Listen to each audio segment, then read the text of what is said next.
You can never cross the ocean until you have the courage to lose the sight of the shore.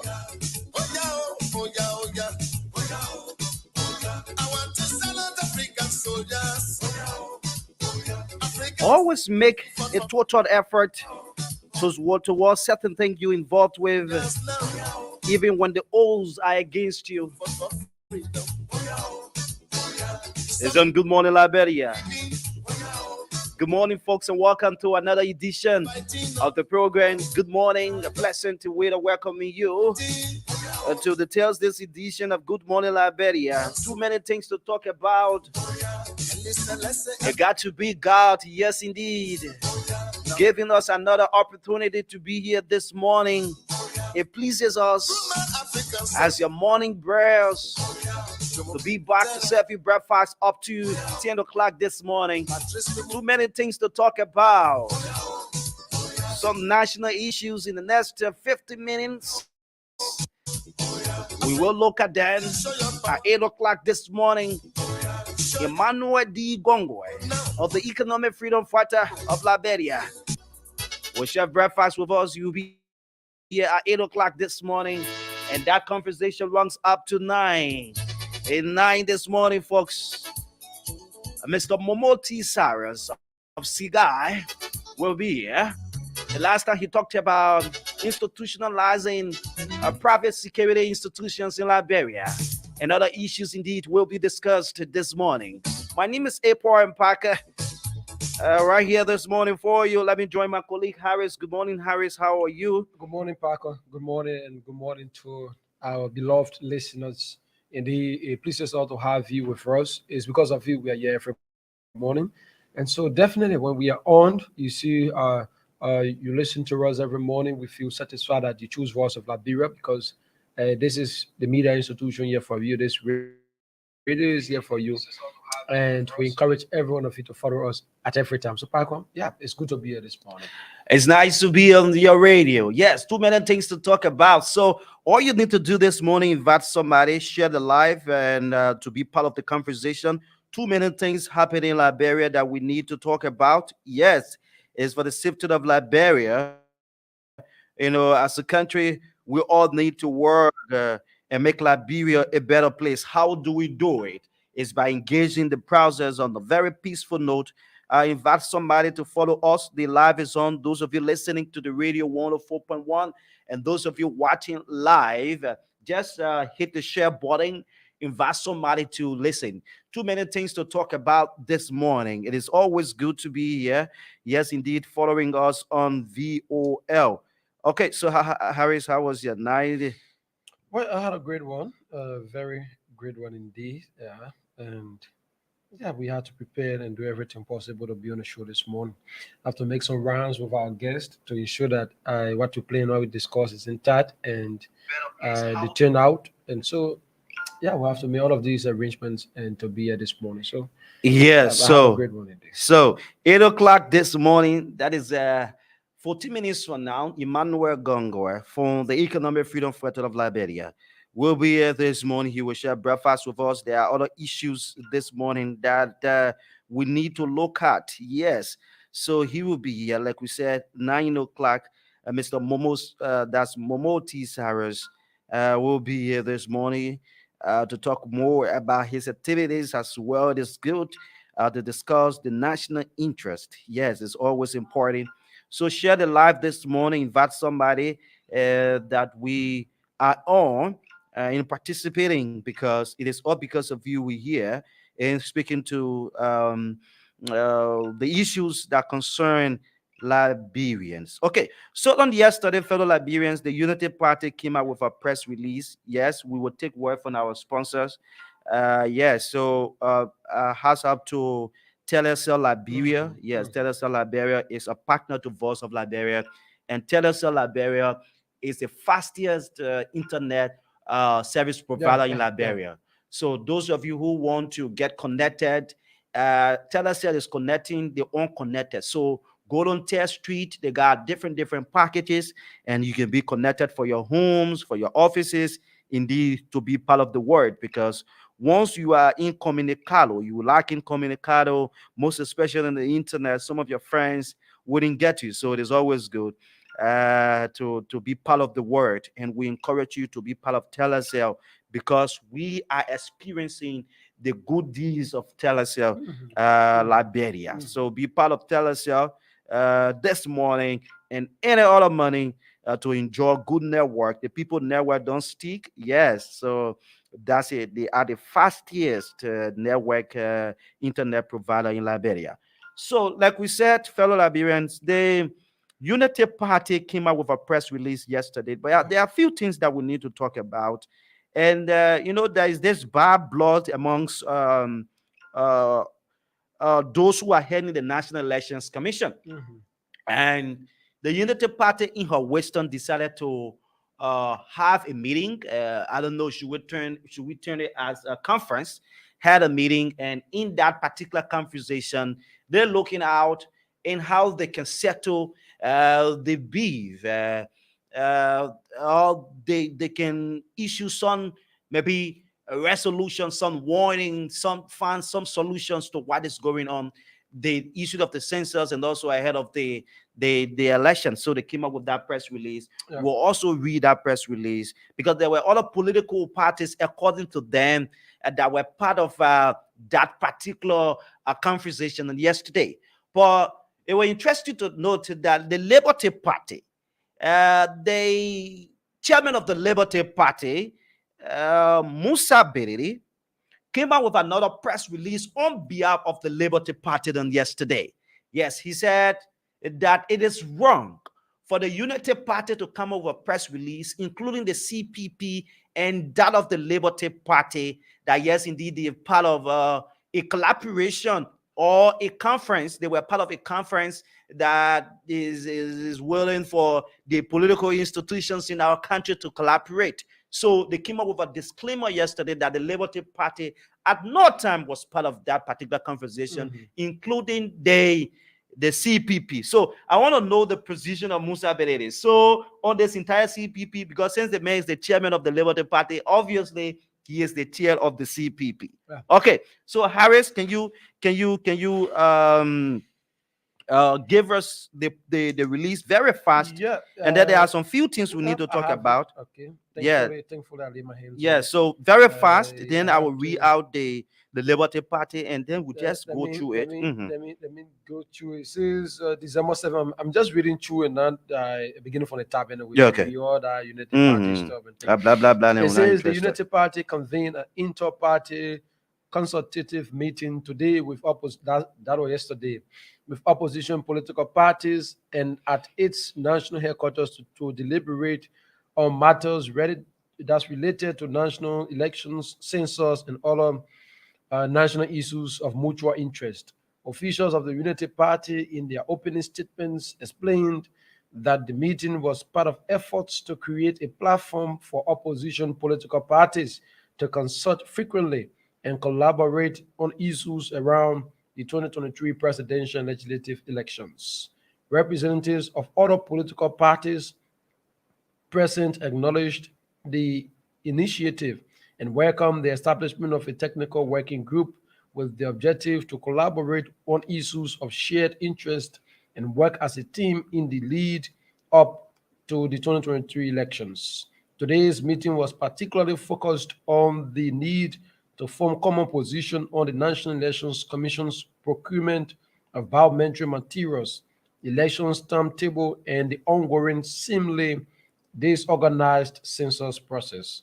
Political parties successfully deliberated and carved out important concerns in relations to the procurement of biometric materials, election timetable, and the apparent inter what's this internal scarcity at the NEC, all of which will be raised Okay, in the so that scheduled statement RPPC it has to hearing. do with the internal beef, the wrangling Yeah, within the National Elections Commission. commission. But I just want you to name the political So institutions. it's the political parties Yes. present where the Movement for Progressive Change, Simeon Freeman, Liberty Party, the Rainbow Alliance, All Liberian Party, National Democratic Coalition, collaborating political parties, Liberia Restoration Party, Liberia People's Party, People's Restoration Party, and the Unity Party. Okay, so they talk about the CPP, right? They Mhm. talk about the The Liberty Liberty Party Party. within that particular. And this is So the part I want to get clear myself. yeah, so this is what Musa Berete, who is the national chairman of the Liberty Party, signed In the as CPP. as yeah, as the press statement too as well, a press release from the Liberty Party. But those of you watching, we acknowledge you, Lamini Conan. Good morning, Emmanuel Topa. Good morning, Charles Guys, and good morning, Papa Keita. Good morning, Edmed Hammer from Car City. Good morning, and then. Papa Keita watches Van Duport Row, where Edmed that's Charles Guys and is following from San County and the rest of the folks. Mhm. Okay, so it's great to be here this morning. So blah blah blah Liberty Party, nothing street sinker, and then the rest of it. They say yeah, the whole thing is small, small. My eyes wouldn't When you go permit take me. your phone, it's No, it very would be small. very bad. They said the Liberty Party's attention has been drawn to a press release from the Unity Party issued on December 7, 2022. That was on yesterday, in which it indicated that the Liberty Party convened an inter-party consultative meeting today, that was on yesterday, with opposition political leaders to deliberate on matters related to national elections, census, and other national issues of mutual interest, and that the Liberty Party and the collaborating political parties were present at said meeting. Mhm. While the LP, which is the Liberty Party, holds no opposition to the matters purported to have been the topic of discussion during said meeting, the Liberty Party categorically denies this blatantly false and misleading information. At no time did Liberty Party ever receive a communication from the Unity Party inviting it to any such meeting, nor did any member of the Liberty Party National Executive Committee attend any such meeting. Additionally, as chair of the Liberty of the CPP, okay, so the man is the chair of the CPP. Mhm. As chair of the CPP and Liberty Party also categorically denies that any such invitation was extended to the CPP and that NNCPP National Executive Committee member attended the meeting. At a time when the CPP, of which the Liberty Party is a member, is engaged in conversation with other opposition political parties about opposition unification, it is shameful that Unity Party will issue a press statement with such falsehoods, even include even worse, it is a strategy that the Unity Party will convey such meeting of opposition political parties and intentionally not include the CPP. These actions are yet additional examples of the Unity Party's consistent, continuous, and malicious attempt to sow seeds of discord among the opposition community. While the Liberty Party remains committed to unifying uh, opposition, it is important for us to inform the public of any intentional fabrication of the truth by the Unity Party intended to derail the progress being made among opposition political parties. Liberty Party would like to inform its partisans and the general public that it remains resolute in achieving opposition unity and will not allow these or any other antics from the Unity Party to deter its resolution. Liberty Party continues or cautions the Unity Party to desist from continuing to spread false or such falsehoods involving it and the CPP. Together, we can do better. The Liberty Party National Chairman signs this particular press release. So you see, the Unity Party came out to say, Mhm. hey, on yesterday we had a meeting and there were political parties. They made mention of other political Yeah, all institutions. like manners and stuff. Yes, yeah. So the Liberty Party of Musa Hassan Berede, who he serves as a national chairman Mhm. of that political institution, is coming up with a disclaimer that at no time did the Liberty Party nor the CPP was invited to any political meeting, and what the Unity Party said was not the right thing. So meaning they're living on falsehood. But this is the thing, fellow Liberians. Within 3 minutes down, before our guests can come in, look, those of you who have been carried away at every time, looking at the activities of opposition leaders or political parties in our country, and sometimes you have been moved by what they say or what they do, that's how the people can frustrate you. Yeah. Yeah. Look, there are people within the collaborating political parties. There are people within the ANC at this time of the disco who are still seeking political relevance, and they are the same people undermining the togetherness of the collaborating political parties or the opposition political parties in our country. Oh, yes. There are people within the very ANC who want to stage protests on the 17th of December. And I can tell you there are people within the very ANC that they're considering to be the CPP who don't want for that particular protest to go on. So that they are also in bed with the ruling establishment. They will run to the government angle. There are people within the government who too they are buying favor from the guys from the opposition. And Paco, that's exactly how it's being carried out across the country. You see, one group will move forward because the problem is the guys are indecisive. They don't know what they want. So one group, like for instance, the example you said in the guys from the ANC, there are folks there that will bypass what they have said and will go to the government and take side of the government. I think some part of last week when the mayor was on his press conference, right? Some part of last week, you listen to him. He said he has sources within the ANC. He didn't say sources.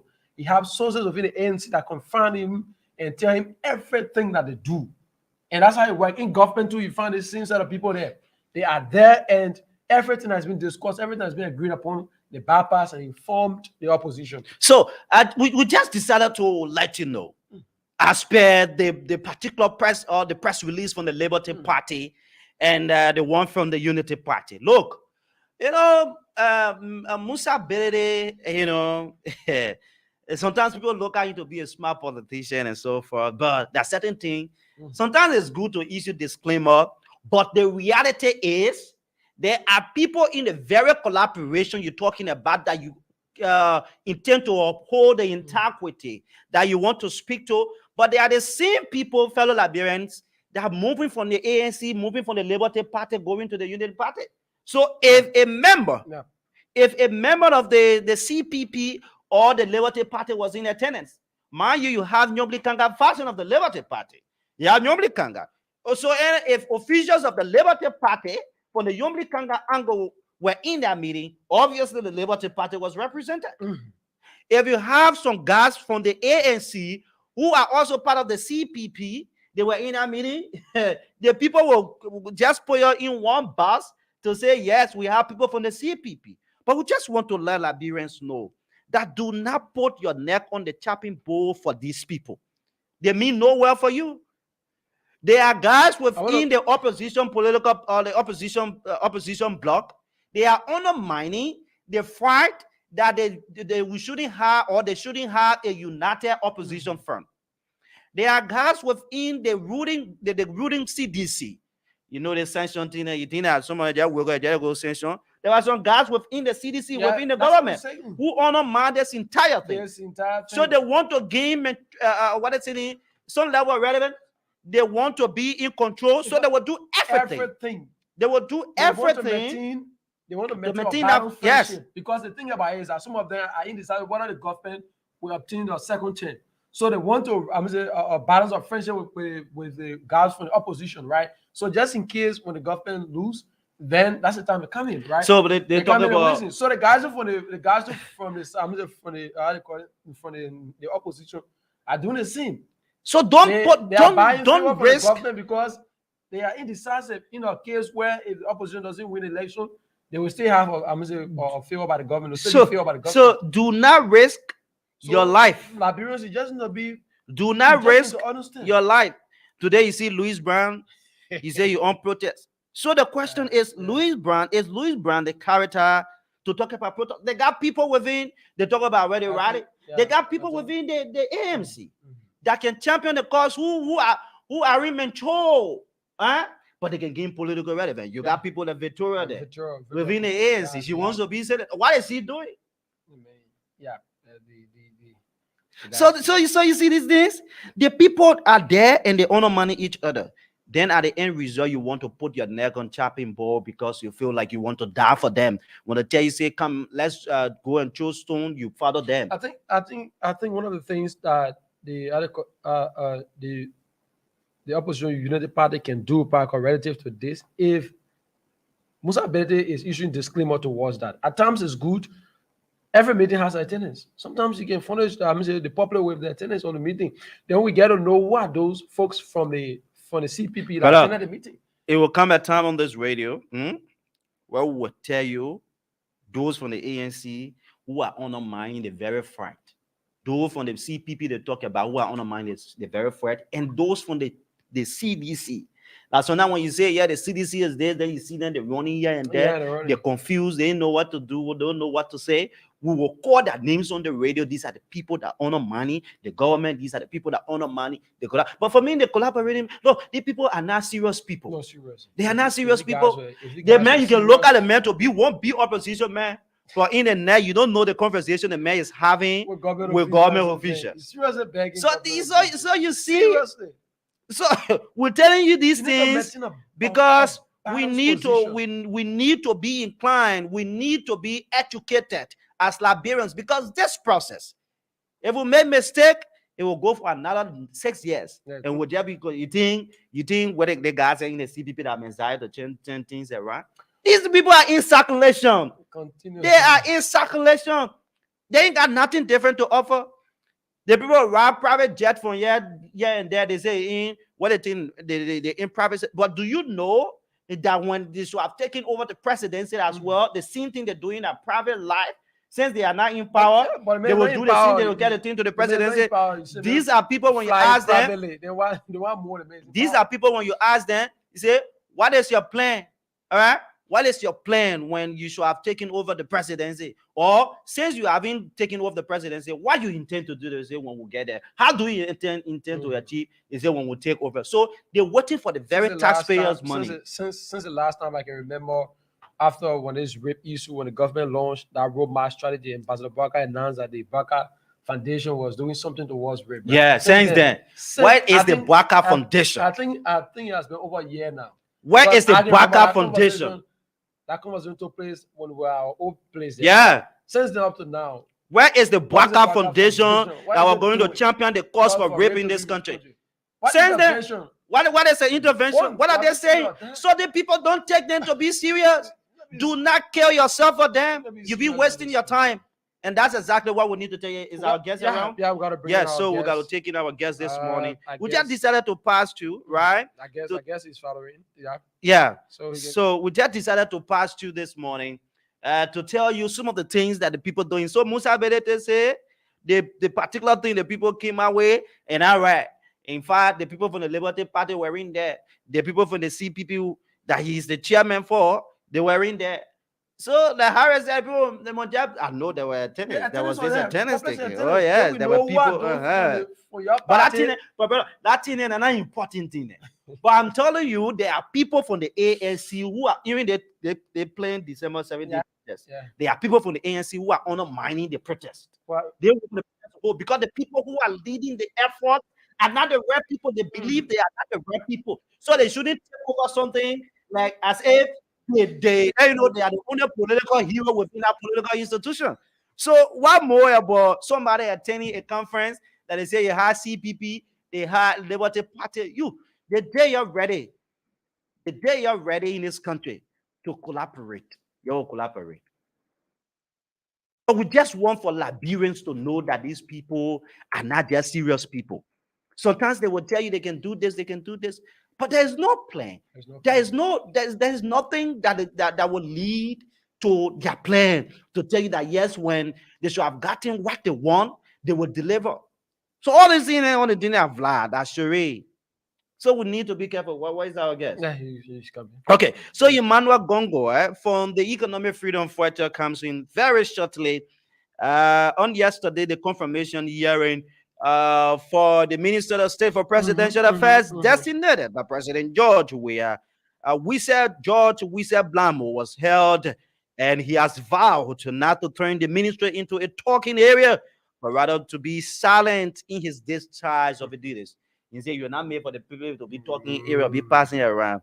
According to the minister destined Blamo, he will work behind the scenes in coordinating the affairs of the president in accordance with the act establishing the Ministry of State for Presidential Affairs.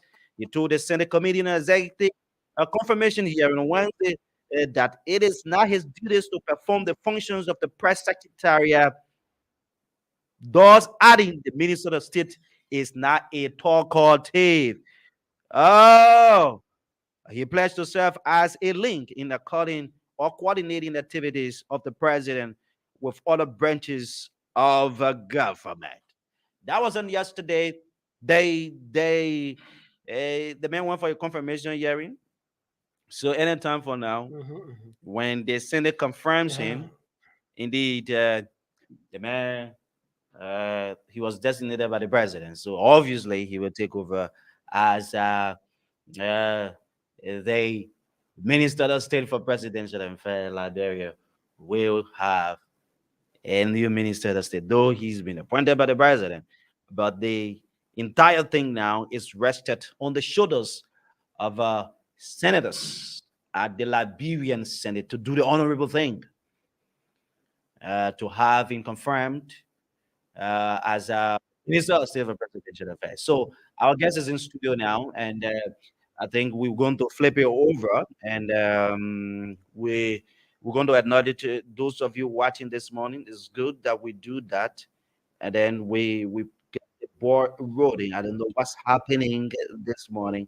It's good to be here, folks. Those of you just joined us, all you need to do just send you the comment.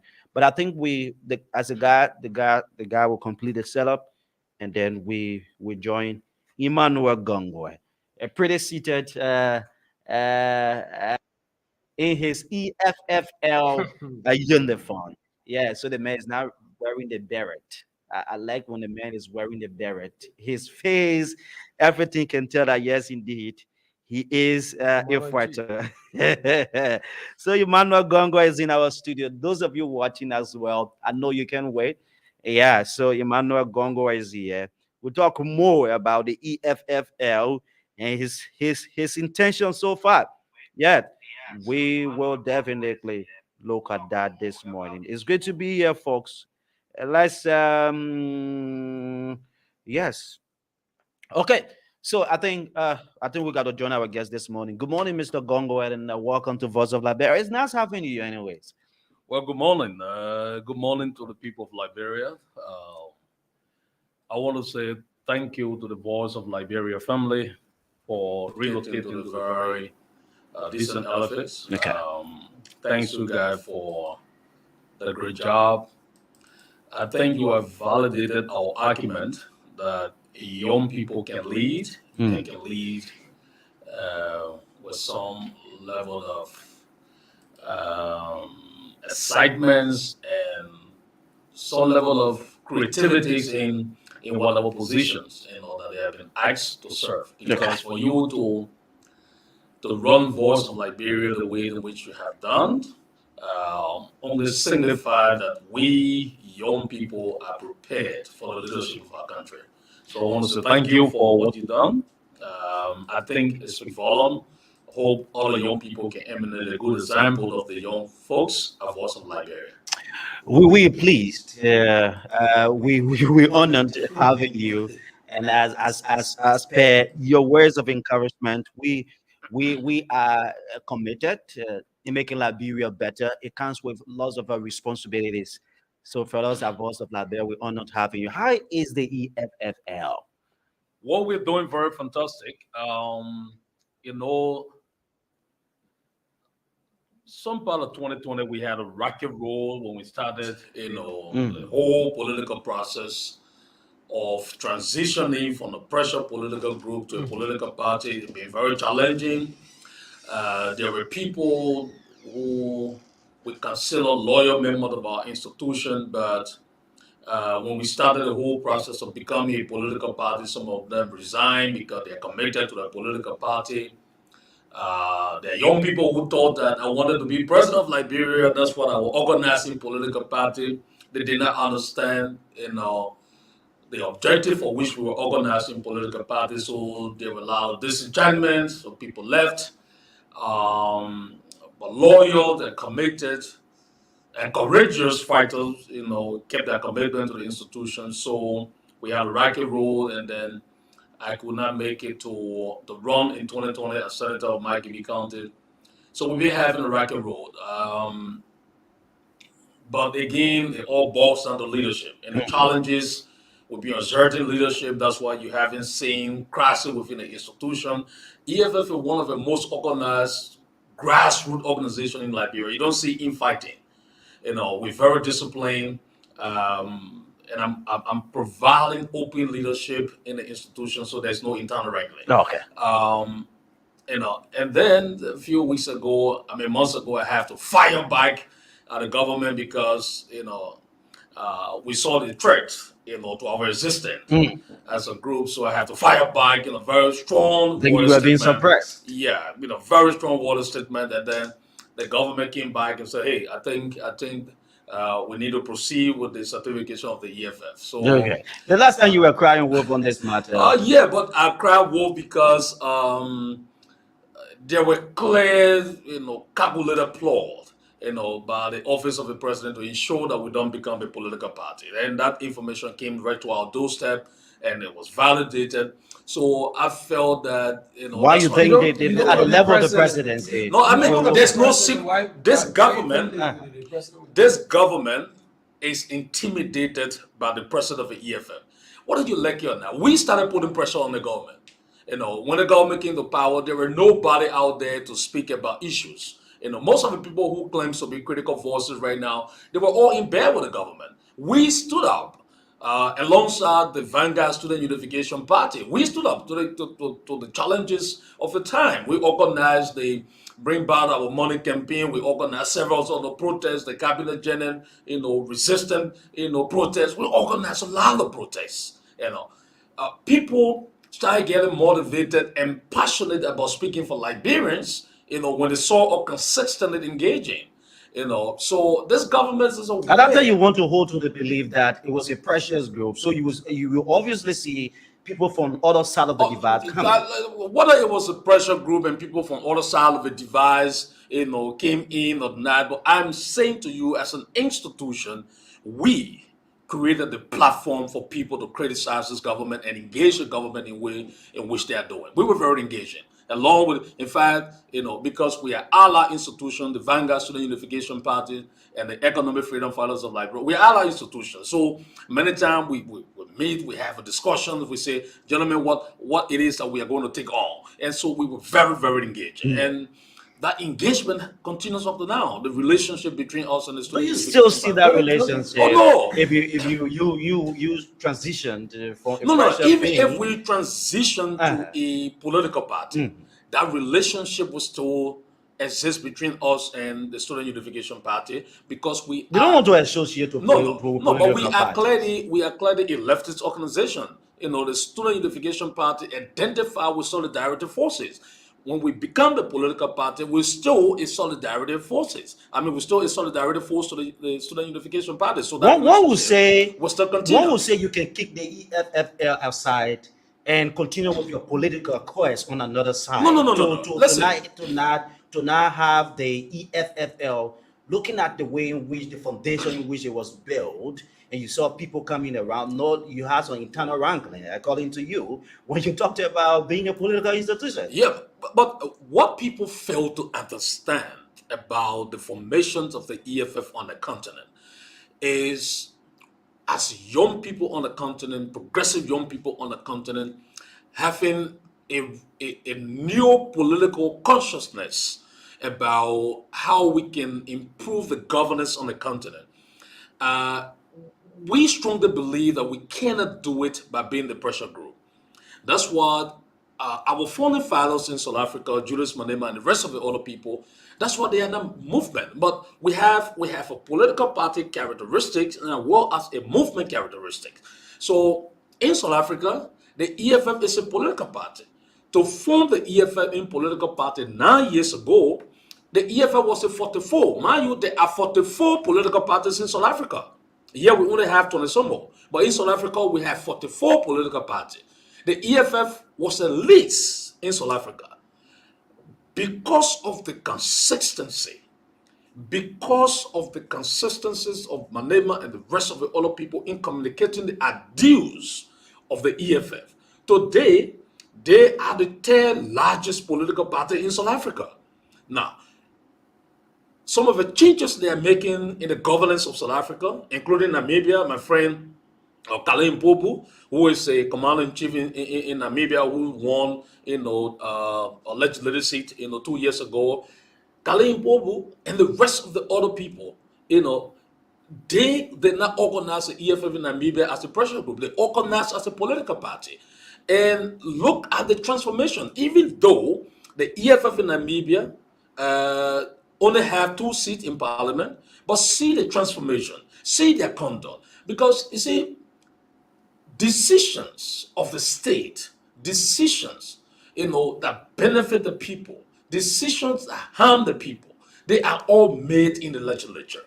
So if you are just a civil society organization or a pressure group, setting outside and demonstrating and calling for protest consistently, you are not going to make as many impact as compared to being in the house or in the room where the decisions are made. What difference do you want to make? What difference do you want to see the economic freedom fighters of Liberia transitioning into a political party, and seeing you as a pressure group? Let's weigh between the two. No. As a political party, there are many more contributions you can make to the governance of the state as compared to being a pressure group. Because as political party, you are allowed to sit around the decision-making table and recommend policy that can move the nation forward.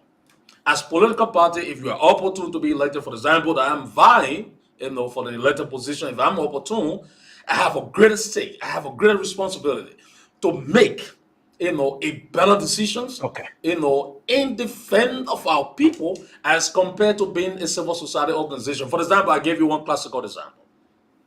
Yeke Koluba was in District 10, roaming around, and nobody saw the other side of Yeke Koluba. But because the people entrusted him with power, see the content of Yeke Koluba. Whether you like it or not, he's one of the best lawmakers we have. A progressiveness. He's engaging in spirit. You think so? He's one of Is the that the kind of best. lawmakers? Look, listen. Is that the kind of lawmakers? It's one. He may not be.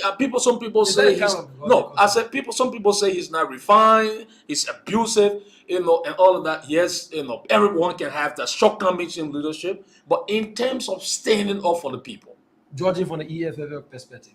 No, listen. If I'm yeah, but that's you are representing. If I'm at the Senate, I'm asking. If I'm at the Senate, I'm asking judging. If I'm at the Senate, I will not be abusive because that will be done. But you like Yeke Koluba? I like him. So you want to put on the for same his ability to remain consistent. Is he consistent? He's very consistent against the presidency.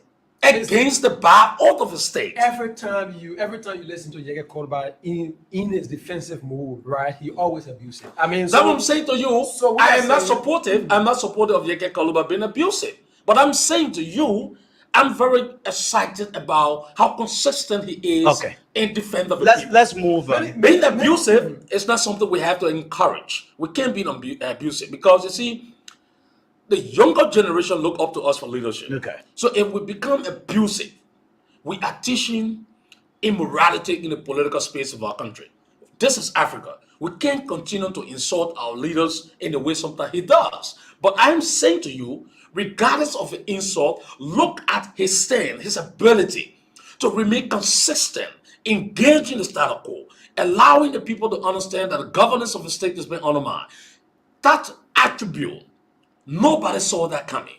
Most of the times, what will come to the conclusion that the EFFL, I mean, coming from the perspective as a pressure group of which you brought about citizens from all sides of the divide. Yeah. And now you are transitioning to a political party of which those Liberians from different political institutions that came and supported you, which of course you take to the limelight, and across the country people hear you for Yeah. some of the things you, I mean, say some of the things you did. So one is thinking that you use the situation with Liberian people to gain political relevance. No, no, no. This that would be strangely unacceptable, to say, because we did not use the political happenings at the time for political relevance. Throughout our formation, we provided documents, the write-up about why we are forming the EFF, clearly stated that the EFF is a political organization. We Our- never kept that away from the people. At what point in time did you realize that there No, is a need from for day you to one, establish from a day political one, institution? it was enshrined in our founding document that EFF is a political organization. We were only having consultation so that the Central Revolutionary Council, which is a higher decision-making body of the institution, will be supportive of our step, to form EFF Okay. as a political party. Okay. So we proceed. Let's move on, Mr. Gongo. Yeah. Most of the times, you people like Precious Go, the guys within the opposition. Sometimes you will talk about some of the things going on in the country. Yeah. You will make reference to the presidency, and the executive is just one branch, one side of the government. Most of the times, we don't see you people maybe directing some of your efforts like you do to the presidency. No, then I would say you're doing injustice to the economic freedom fighters of Liberia, because you saw us engaging. Not as compared. No. Not as compared. We have been very engaging across the spectrum.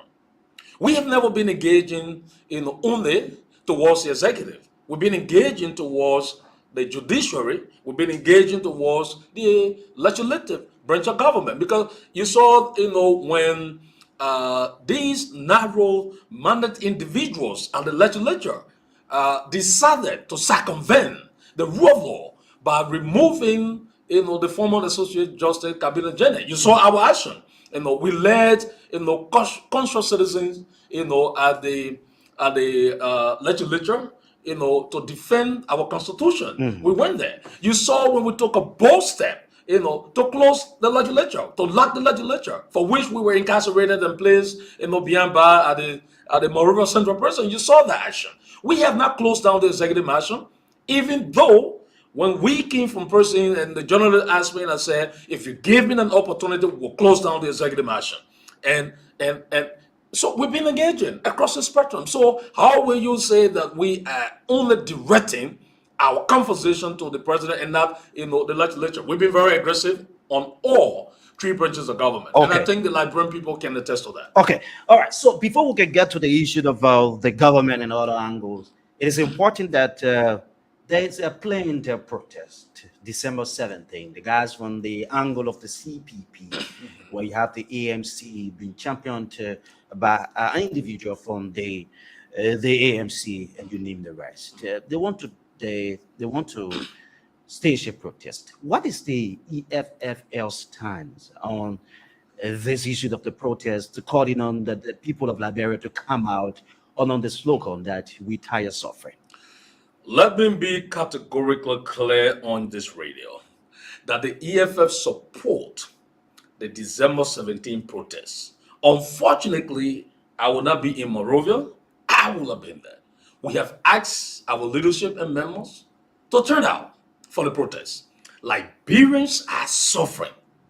There is no justification. There is no justification whatsoever to not have a protest in December. There's no justification whatsoever to not have a protest in January. There's no justification whatsoever to not have a protest in February or March. This country, like I said in my press conference a few weeks ago, George Weah is a byproduct of democracy. That's what you mean?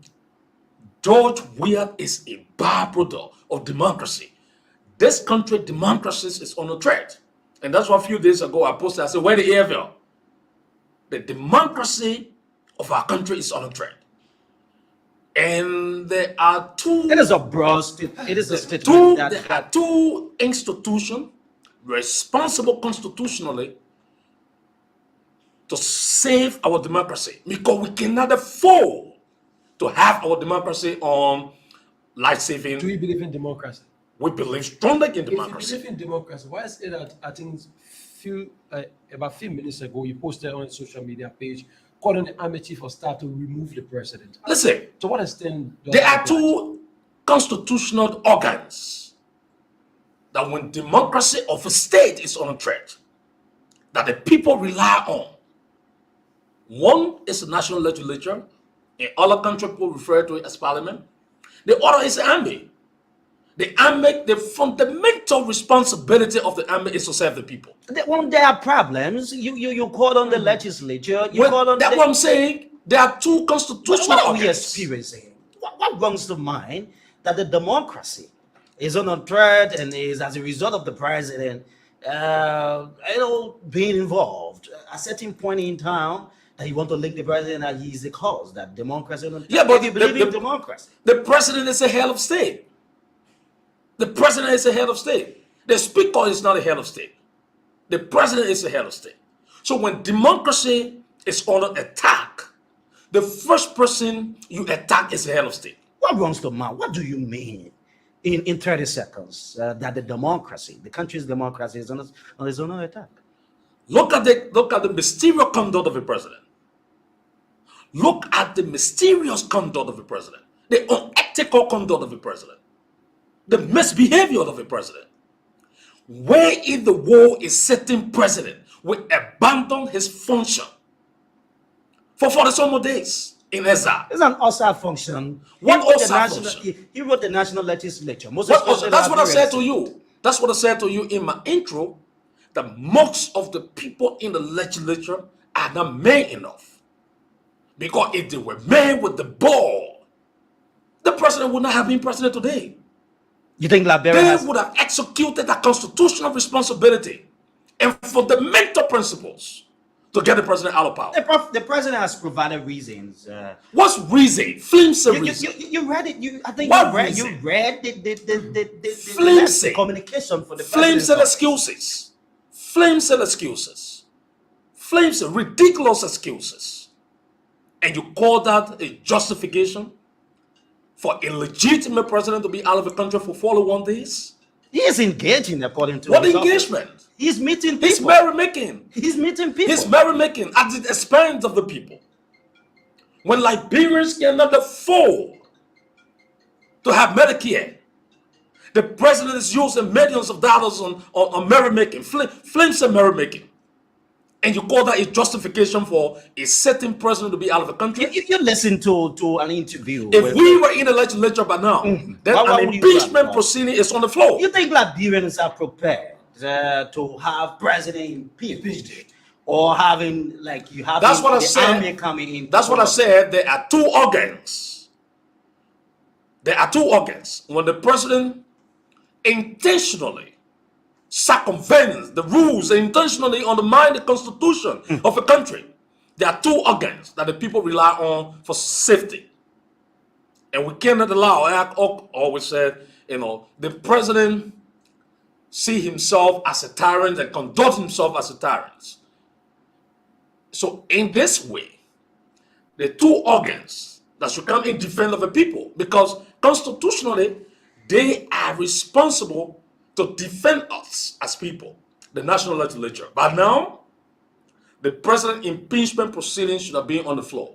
Now, if the legislature becomes so rubber-stamped to the point where they cannot defend the people, to the point where they undermine their own constitutional responsibility to the state and to the people, the only organ that have to move in is the army. This is not about supporting instability or undermining democracy. The army can move in and restore democracy. Are you taking into consideration Liberia as a country, and that when we discuss these things, that we want to go another way around, that maybe you want to overthrow? No, it's not about, it's real. but They are making how will overthrow. you They turn it? are making How will you turn overthrow. it? They are making overthrow when the state is on a track. They are making overthrow and announce elections. Do we have war? Is the president refusing to lead the What we are presidency? going through now is more than war. You don't need to put bullet on my head. You don't need to have men in the street with gun before you know we're in war. Many of The you economic, the present economic, the economic situation we're in is more than going to war. many of you present a picture that the president hasn't done much. Why has it And done? You as a journalist, why has no, it done? but you should be telling us that now you're telling the president should be impeached. In fact, if the legislature, who has the constitutional responsibility to impeach the president, and go, you need to call on the army. I said to you, there are two organs responsible. That's the same thing, Chief. Fine. So if the legislature cannot defend the people, if the legislature betray the people, if the legislature misconduct themselves because they are receiving crumbs from the president, the only organ responsible is the army. Or do you want the mass of the people to move in the street and have the president removed? That's what you want? There's Yeah, another you group probably that want to identify- counter protest. Have you identified quickly, Parker, before you come? Have you identified anyone potential that could replace the president in a case where your core is being adhered to and the president resigns? If they impeach the president today? But the Constitution is clear. The Constitution is not silent on this matter. If the president is impeached, the vice president will be the president of a country. So you think about the vice president has the potential to deliver? It is not my responsibility to talk about whether the vice president has the potential. But you got it. I'm being constitutional. It means that to solve a problem, you must have a potential solution. But Now, anyone who becomes judging from a point where the president is impeached, right, and given that it means that the EFF are seeing someone with a potential that can deliver up to the expectation. I'm saying to you, anyone who become president, vice president. Let's anyone move who become on. vice president Let's is capable move of on, being Harris. president. Let's move on. So if the There's president another removed, group, the president removes there's the vice another president become group under president. the banner Liberians United for Peace and Absolute Stability who are planning to counter protest. In 30 seconds, what can you say to that political or that institution that wants to Counter protest when? On the same day? On the same day? Yeah. That is the working of the government. I remember, you see, we keep training the same negative way. I remember when we organized a protest during the Unity Party era. And though during the Unity Party era, I was still in opposition. We organized a protest and we were compelling Mrs. Selly to step down. And she was returning from Ghana. We have organized a protest and the same nomenclature, Musa Ability at the time, Musa Ability, Patrick Honors, and the rest of the other people, they organized similar organization to stage a protest on the same day. We have organized a protest against Mr. Selly at the Unity Party. Our colleagues were bundled and thrown behind bars.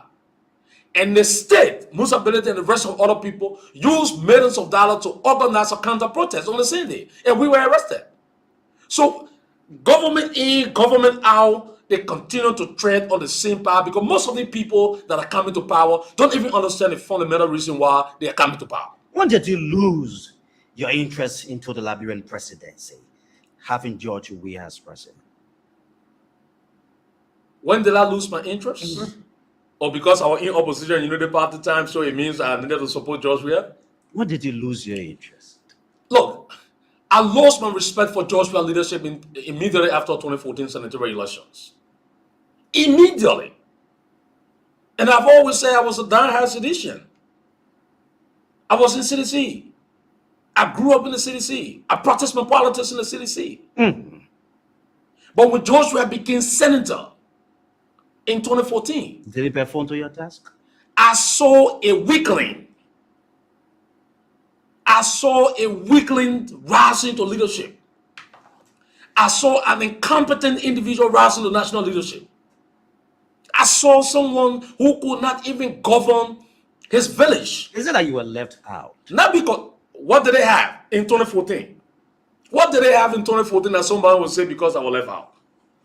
So by 2015, I left, knowing very well that we were not prepared to make a president who cannot make a decision.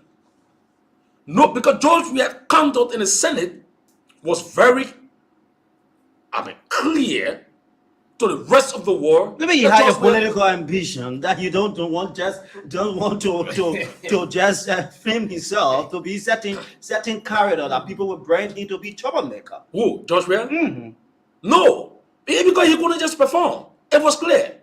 So most of us who supported him, for his political position, growing up as a kid, joining politics for the youthful exuberance and all of that. When he became senator, at the time I would go into college and I would read in between the line. I have worked with UNDP and National Elections Commission project in 2011. I was interacting with different civil society organizations. I've interacted with the EU delegation coming to Liberia. I've interacted with different people. My orientation about leadership began to transform. I was a different person. Okay. From 2011 coming to 2014, my engagement in public policy debate began to transform. And I was a transformed person. Going to college, my knowledge began to expand. And I was doing a lot of research. So I could not see myself anymore supporting George Weah as a person. There are too many things we need to Let's look talk at the December about. 17 protest quickly, Parker, before you come in. The December 17 protest is being greeted with mixed reactions. For some Liberians, the message is welcoming, but the messiah of the message is wrong in Louis Brown. Do you believe so? Listen, at this point, it's not about who is heading the campaign. So you just No, it's not about who is heading the campaign. You have to look at the cost. You have to look at the cost. Anybody could stand out because you think that so the cost is large. now if listen, let's put it this way.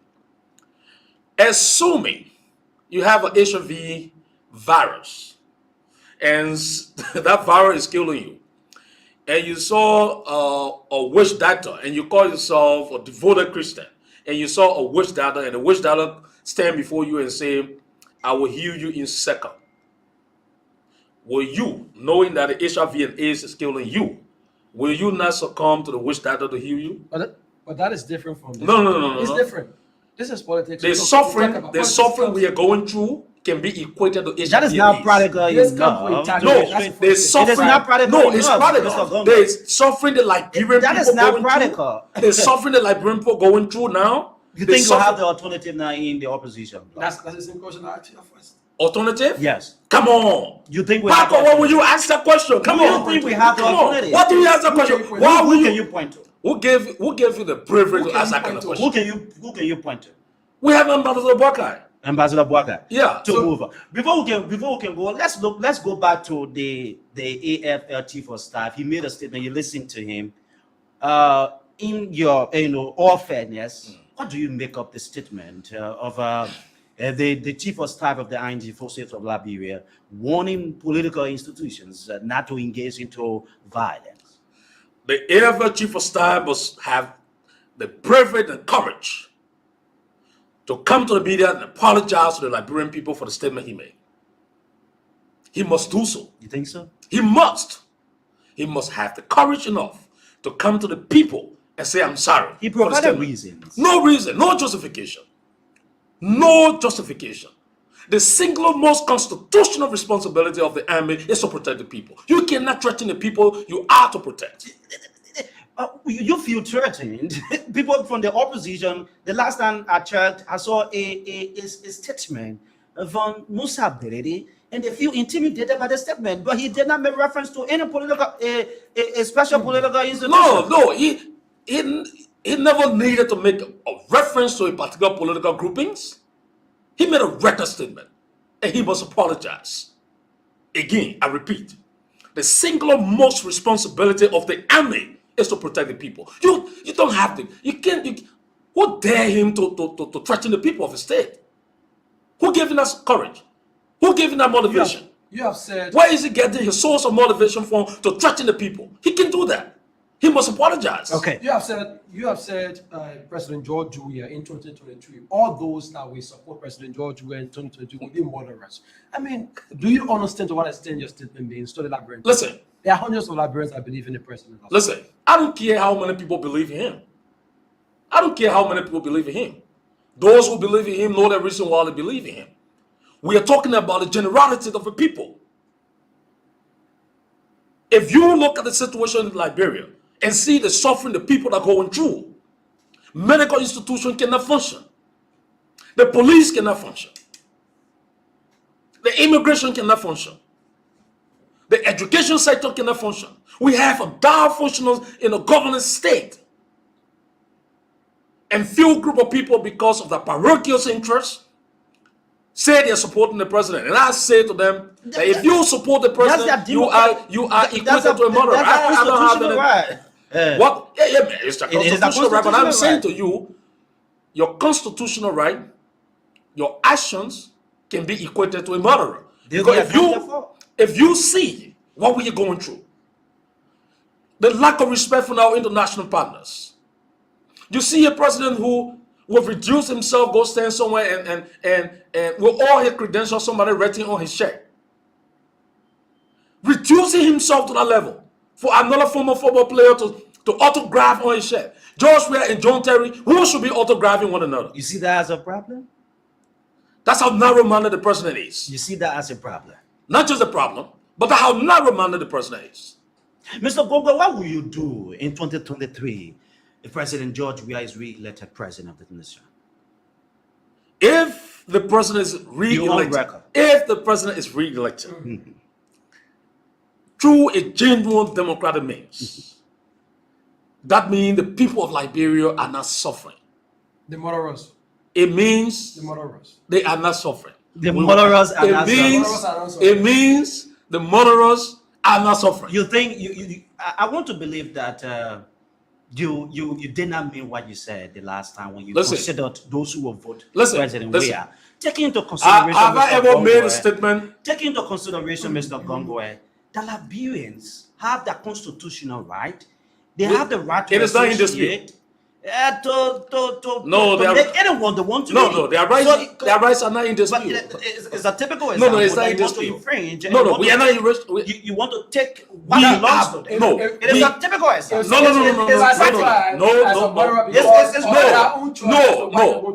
We are building a. You might lose a serious weight for that statement. No. You can't apologize. No. You can't apologize to Liberians for have I made any statement in this world that I ever apologize for? Do you take into consideration your political interests as well? That's exactly also my point. My political interests? Because people celebrated when I made a statement. Because they are Liberians. People celebrated when I made a statement. Because let me say to you, the statements that those who will support the president, are equated to a murderer was clear. That you cannot see the situation we're going through. The situation we're going through in the country. People cannot afford. You wake up in the morning, you see young people calling left and right, begging for transportation to go places. No jobs. People are graduating from universities and high schools, colleges, vocational school. No jobs. No. Since the government became a constitutional government in 2018, no one investors has ever announced any project in Liberia. People are barely surviving from one another pocket. And you think we should not make that kind of statement? That those who will support this president. Look, we have to be man enough to own our statement, to take responsibility for what we say. You take responsibility of that. We got to move on. We have 50 minutes to go. We understand that you have a political ambition. That's one of the reasons why you decided to turn the EFFL to a political party. No, not because of that. I'm not the only person qualified to run. There are Liberians that will contest on the EFFL. Listen, I've always said, let's get because there's no time. Let's get to your political interest, your ambition in 2023. How true is this information? The last time you talked about this thing was in 2020, and which of course there are some views associated to that. But let's move on. Listen, I will run for the Senate in Makibi in 2023, and I'm the only alternative to provide better leadership for the country. And I've said I do not see a competitor in the elections. We will be the elected senator of Makibi County 2023, and you will see the real EFF in the Liberian Senate. Do you feel satisfied seeing those you refer to as being a moral support to you? Listen, when I said those who will support George Weah are murderers, or can be equated to a murderer, we're talking about a new portion of the society. But is it the same a new person who also support you? Listen, Support it, that's what I'm asking. those who will support me will be making rational decisions to support me. Those who will support George Weah, People see you take as it. a compromising type. Listen, people don't know me. In 2020, No, people you don't were know you me. were so vocal that you were contested. In No, people 2020, don't know me. I've always gave reference to the Unity Party. People said they gave you money to back up a I lived here process for in 12 2020. years. I lived here for 12 years. Ask Councillor Francis Johnson Murray, the former chairman of LCC. Ask Dr. Lauren Bopler. I was here. I was looking for my money when LCC was formed. I was educating young people from school to school on the fight against corruption. I did not receive a dime from any government. I was here. I'm not a guy that you come around. Why you never Few days contested in ago, 2020? few days ago, there were people who came to me to back up from the Senate Who are they? for my girl and brought all sort of offer, and I turned it down. Maybe I've the process just starting. I've seen offers in the country. Why did you? I've seen offers in the country. I've seen offer offer from the president. I turned it down. I'm committed to my vision. I'm committed to Why you radicalism. didn't contest in 2020? Look, I could not contest because the EFF was not granted permission as a political You could party. go as an independent candidate. No, that would have been a betrayal to our emblems. That is nothing. No, you see, that's where we have a problem. Because Liberians do not believe in what they believe. I'm the EFF. I want to make history. The singular most objective of the institution is for us to make history in And you Liberia believe and that- reform the political governance of our country. So if I have contested as an independent candidate without the emblems of the EFF by my side, that would have been the biggest betrayal to the EFF. And not just the EFF of Liberia, but the EFF on the continent.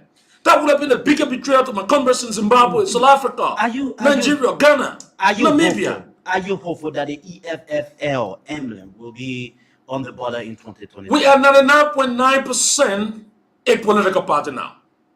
What is the holding for the 1%? We're just waiting for the Elections Commission to write up the official letter informing us on the date of certification. And we will celebrate at the premises of the Elections Commission. We will celebrate with them. Have you gone through all of the necessary? We have done 99.9% of what is required to be a political party. Okay. We are only awaiting the National Elections Commission. We got some other big names in Margibi County. What are the big names? There are other big names. Who are those big names? You know. What are the big names? What do you make of the presence of the former minister, the sanctioned former Come on, minister man. of I'm not wasting my time. his presence in the county? I'm not wasting my time with that guy. I'm not going to waste my time on him. My girl is not going anywhere. In the first place, he will not contest. You think so? He will not contest. Why would you say that? My girl will not contest. He has We the will right. do everything we can to prevent those who are sanctioned by the United States government from participating in our democratic space. You think the U.S. government or We will do any that. other institution will buy that? As I leave from here, I'm going to meet the U.S. Embassy official. From here, I have a meeting with the U.S. Embassy official about 10 o'clock. So from here, I'm going to the U.S. Embassy. We will do everything we can to prevent those who are sanctioned from participating in the political space of our country. We'll do that. So I'm not bothered by a quote-unquote McGill. No, I'm not. How will Ogongwe representation at the legislature help Margibi County? In a very good way. We are not just going to provide exceptional leadership, but we are going to be the voice of the people. Listen, the greatest contribution anyone can make to his or her country is when you can speak for the voiceless one in the society.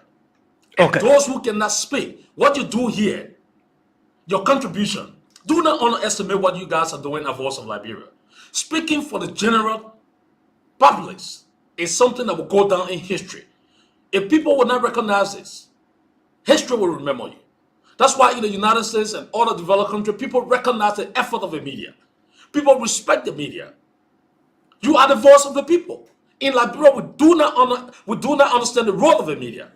But the media serves as the voice of the people. You will be remembered. That is a greater contribution anyone can make. So we will continue at the Liberian Senate. We will continue to defend the people. We will continue to be the voice of the people as we are. We will We provide gotta go to the exceptional telephone leadership. line. We gotta go to the telephone line. It's almost 9 o'clock. 8 minutes up to 9. So we take your calls now. 0770-907-907 are the numbers. You will be live. We have Mr. Emmanuel D. Gongo. He comes from the Economic Freedom Fighters of Liberia. We talk to this person. 30 seconds. Good morning. What's your name? Take note, please. Good morning. Let's hear you. Good morning, boss of Liberia. Let's Good hear you morning quickly. good morning to Emmanuel Gongo. Let's This hear is you. Raymond Star. Charlie, I joined you from here this morning. Go. This was to Emmanuel Gongo. We know that the criminal in my country, President Falo Magye will not contest. Magye is a criminal that the government have already set on him. But I want to ask Emmanuel Gongo, the only way you people can help the Liberian people, with the common people in this country. The only getting the legislature. Okay. The only way they That's can a question on this person. Good morning. Let's hear you. What's your name? Where do you join the conversation from? Good morning, my name is Jacob. Go ahead. Let's hear you. Yeah, I listen to your studio guest. Good morning to your studio guest also. Good morning. Go ahead. He was trying to inform the Liberian people on the aspect of the impeachment of president or impeachment of the president. I thought I made this correction. When the president is impeached or when you put forth an impeachment bill, it does not automatically lead to the vice president replacing the president. And if he meant to teach the city, then he must teach it the right way. Okay. Come again. I'm not getting his point. It's not replaced by the vice president upon impeachment. But I think when the president is impeached, then it means that he got to be removed from the Senate before he can be replaced by the vice president. Thank you. Let's talk to this person. We have this person. Good morning. Let's hear you. Good morning. This is Victor calling from New Matas. Let's hear you. Go ahead. I want to ask Mr. Gonga this question. Is the money vote for him and for Georgia? How do we call it? Thank you. How do you call that? A very nice question. Good morning. Let's hear you. Yeah, good morning, my brother. This is Shem Mabu from District 14. Yeah, listen to your studio guest this morning. You know, you sound very well. So I get one or two questions for you. On December 17th, you called the EFF people to support the protest. Trying to tell the Liberian people that it will not be why is it when you can't join the people to protest? That's my question. Okay. Okay. So as we await this, oh my word, somehow. Good morning. Let's hear you. Good morning, my dear. How are you doing? Good morning. Let's hear you. Go. Let's hear you. What's your name? Oh, man, really one pause. Congratulations to Excellency President George Manning. We are working extremely hard and well. Man, Jeff, go straight to the issue. We got 30 seconds, Prince. Emmanuel Congo is saying that the Liberian people know that the president is reaching out for the common good and best supreme interest of our country, and he must be lauded for that. Let us say thank you for all what he's doing for our motherland.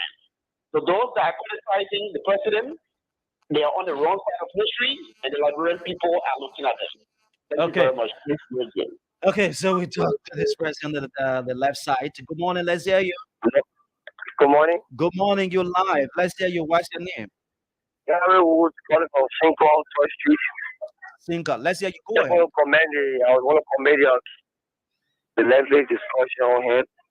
Yeah, and I really supporting the PC George Manning. We have a president.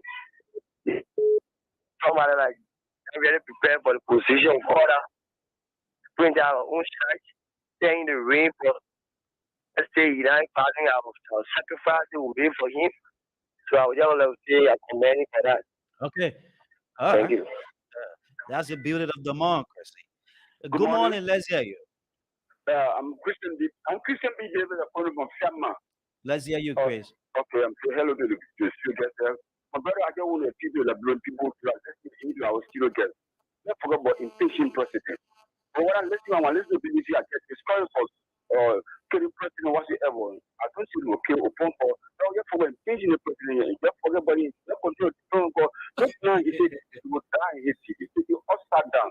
Let's no, just talk about no, no, changing president. That be true. That will not depend on God and come of your 101. Liberia problem that leader. That leader. Good morning. We have our own problems sometimes in this country. Let's hear you.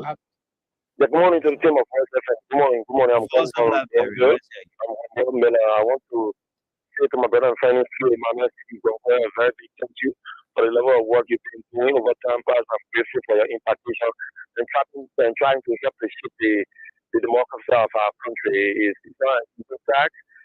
It's something that it takes time, it Thank takes you, my resources. brother.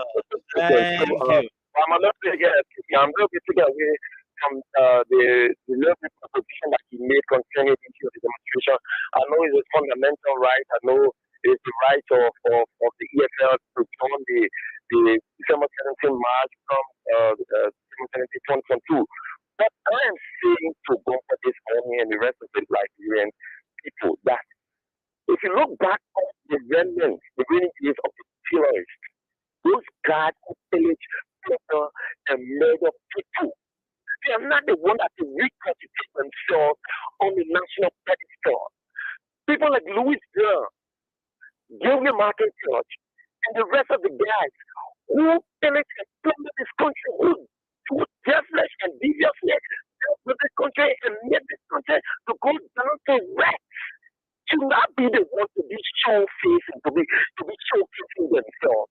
It's dishonest, it's horrendous. Okay. The people in Louis World to Let's see. decapitate this country Let's and then let's coming back to say let's oh, go to another that they are person. the Our one next that guest you is almost consider around. the peace in our country. Thank you, my brother. Good morning. Good morning.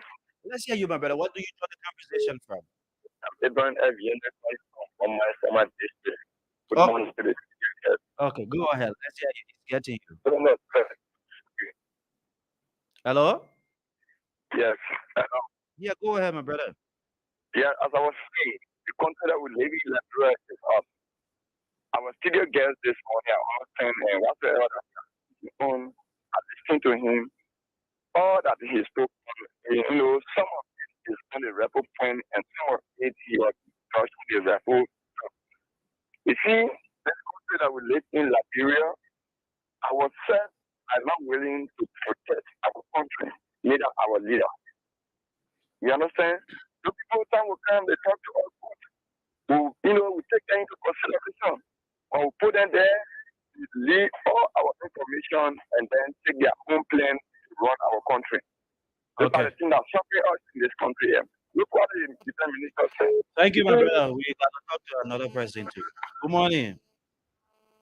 Good morning. Good morning. Let's hear you. Thank you. I'm Emmanuel M. Super Jr. I call you this morning from the office of the Intellectual Class of the Committee. I hope you'll give me, the same amount of time to give No, those you guys don't got to tell something here. My man, speak to the that are studio. reading Gotta some go. other words from the president. Well, let me say good morning to your studio guest. Frankly speaking, this side is called the commander in chief of the EFF and I got EFL.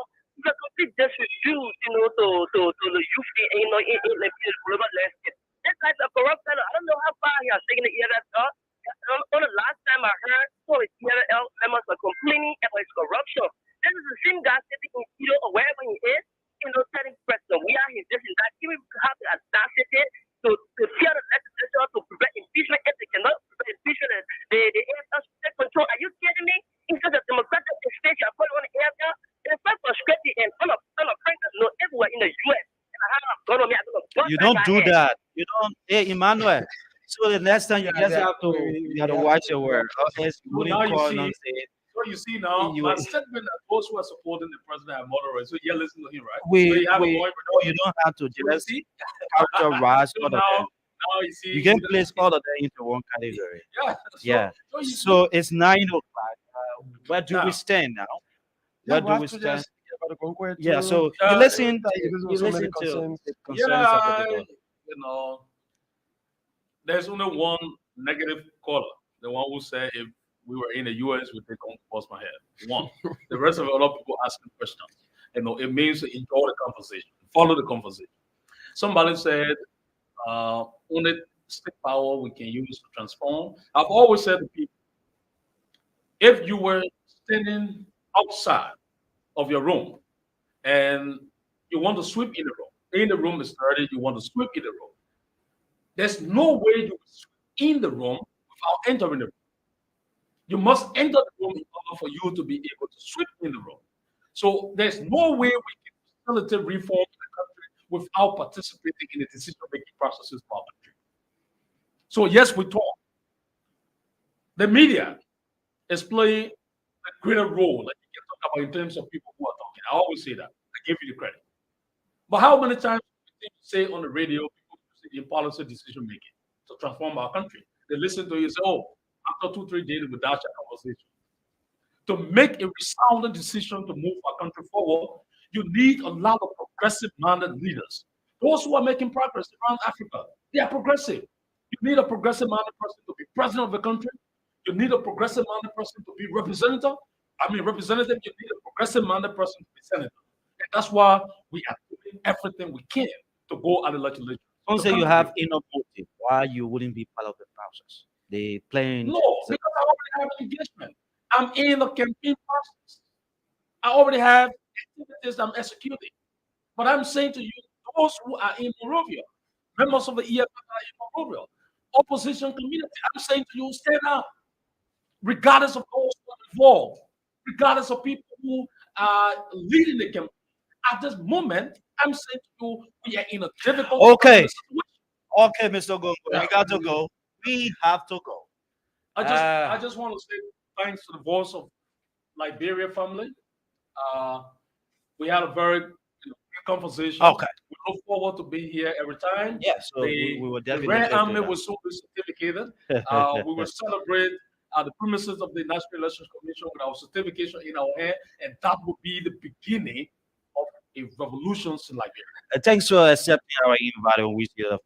Thank you so kindly. Indeed, Emmanuel Congo is the president of the Economic Freedom Fighters of Liberia. He been here, very vocal indeed on some issues, but it's always important to, yeah, I think you got to cut it up there. Yeah, so let's take a word from our partner. We'll come back. We take Mr. Momo T. Saras from Siga. There are lots of issues that we'll be talking about this morning. Keep tuned and don't to Google. Are you tired with slow internet? You want super fast and affordable internet? Telestar Liberia is here to provide all your internet service needs. The internet is moving at a fast pace, and only super fast internet speed can help you keep up. At Telecel, our internet packages are divided into distinct categories: Mega, Optimal, Premium, Elite, and Big Business that suits kids, universities, schools, hotels, beaches, homes, offices, urban areas, and much more. Anything is possible with Telecel Liberia. Get your own streaming box for Netflix, Amazon Prime, Showmax, and more. At Telecel, our amazing 24-hour customer service is here to help you with all your needs. Telecel Liberia, super fast speed, 24-hour technical support team, the best broadband and fiber optic internet service in Liberia. For more information, please call 0770-399-399 or 0881-399-399. Or stop by our office on 3rd Street Synchro, opposite the Carter Center and GLZ building. Visit our website, telecellliberia.com. Email us at info@telecellliberia.com. Telecel Liberia, the best internet service provider, is here for you. Telecel Liberia. That's the ultimate. I want to flex my love. Yes, indeed, it's on 104.1, the voice of Liberia. You listen to a special message there from our partner, Telecel Liberia. Indeed, he's the best internet provider, service provider in Liberia. So you get there and right on Test Street and do your thing. It's important is that you be part of the word. It is important that you be part of the word. Yes, it's always important that you be part of the word. It is important that you use Telecel Liberia. We have our guest in studio. Uh, yes, indeed, we have our guest in studio, and let's get to our guest. I don't know what's happening, but let's just get to our guest on this edition of Good Morning Liberia. Like we said, we have Mr. Momo. Yeah, Mr. For this segment, we have with us the Chief Executive Officer Yes, you call it the CEO of the Security Expert Guard Agency of Liberia, SIGA for short, Mr. Momo T. Cyrus. Welcome, Honorable Cyrus, and thanks for accepting our invite. How are you? Harris, thank you so much. It's a pleasure being with you this morning. Okay. Yeah, much as I had a difficult, I live in the thick of this area, the traffic is really bad, but, Mhm. I have to get up in the morning, get ready, because I think this program is very, very important. And the platform for which we are about to discuss is good for the Liberian people. Okay. So I have to do everything possible to come. So thank you so much for the invite. You always welcome. I And just the next time, don't forget to call the time to call it. The T stands for time to call it. Honey, All Collie. right. So for I the rest of like the that. conversation, we're going to Yeah. use I like that. I like my identity. I just like it Yeah. whenever when you hold to the belief. Yes. Yeah, yeah. I So always be wherever you go, your roots should never be forgotten. No, no, sure. How is Cigar, by the way? Seagull, I would say God has been blessing us. Truth be told, it hasn't been easy to be an entrepreneur at this time, considering all of the economic pinch, all of the difficulties that is now associated with business. But God being God, with the passion and the level of recruitment we have done, coupled with people we have surrounded ourselves with, we can say we do it better. Okay. Yeah. You care to tell us, looking at your operation, a very brief history, how you got involved with the establishment of Cigar? You know, for me, it has always been what can I do for my country? Mhm. Since I was coming up as a young man, I've always wanted to do something that spoke volume. And I worked for the National Security Agency for over 17 years. The last job I had, I was the regional commander for national security for my Giving Grammar Services. I was stationed at the airport with my residence in Firestone. I served that position for 4 years and a half. At the time, we have all of the international actors at the airport. We talk about the American police. I mean, we had the international people here helping us with our peace process. At that point in time, I had the opportunity to travel extensively around West Africa, Europe, and Asia. And every time I traveled, I saw that the private security was doing well in these countries. They were structured, they were contributing to national security arrangement, and many times, even when there was occasions or events, I saw the private security more visible than national security. So I said to myself, but I mean, this is something I could look at, I could see, I could envisage in my country. And so in 2006, I resigned from the NSA and talked to a couple of people who I knew could help in the process to establish SIGA. So SIGA got established in 2006 on Okay. May 10th. Okay. Yes. And since then, in March 2006, it took us 5 years to pick up. It was difficult. 5 years. 5 years. And the reason why it took us time to pick up was when I got into the market, I said to myself, we're going to do it better than the local. So I said, look, we have to challenge the international companies. So for us, Seagull, we were going to do international companies and public corporations and and big businesses. I said, I mean, I don't see myself going to do smaller assignments like stores, warehouses, homes. I said that was not my target market. My target market were the international institutions, the Okay. NGOs, the diplomatic circles, the UN. And so it took us 5 years to actually get there. But when we were successful to get work contract, we executed that contract so well to the extent that we got recommended by another group of people. Okay. Yeah, so that was our strength, and today we are where we are. As an entrepreneur, Mr. Cyrus, how is the service? Are we experiencing an extension or a little decline to the process? Look, it's global. The economy is tough. The economy is really, really tough. It's difficult for us to survive right now. I've got too many constraints. You look at prices has gone up. Uh, I mean, it's just difficult right now. It's not. This is not just unique to Liberia, no. Okay. Globally, I mean, right now, the economy is difficult. But in Liberia, based on our structure and our system, it's even worse. Okay. And that's the reason why we have been advocating for a couple of things I probably will discuss later to see how we can get some relief. Okay. Yes. But overall, business has been very challenging in the last Let's few look at the years. impact of the COVID-19 on your institution as a whole. Did it lead to a decline in the revenue generation component? Seriously, because you see, we are in the service business. The more customer we get, the better it is for us. COVID did.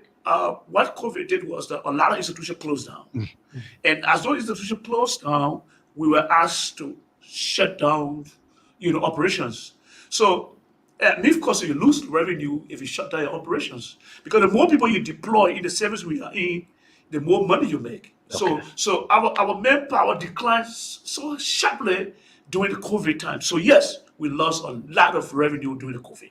If the COVID-19, like you made reference to, more businesses in Liberia experienced the decline, the Ebola epidemic, the coronavirus epidemic, and other global impact. How do you see the business climate, taking into consideration the departure of Omil? You will know there are other people with testimonies that when Omil was in Liberia, we had a very enjoyable business climate. The business has declined since Omen left.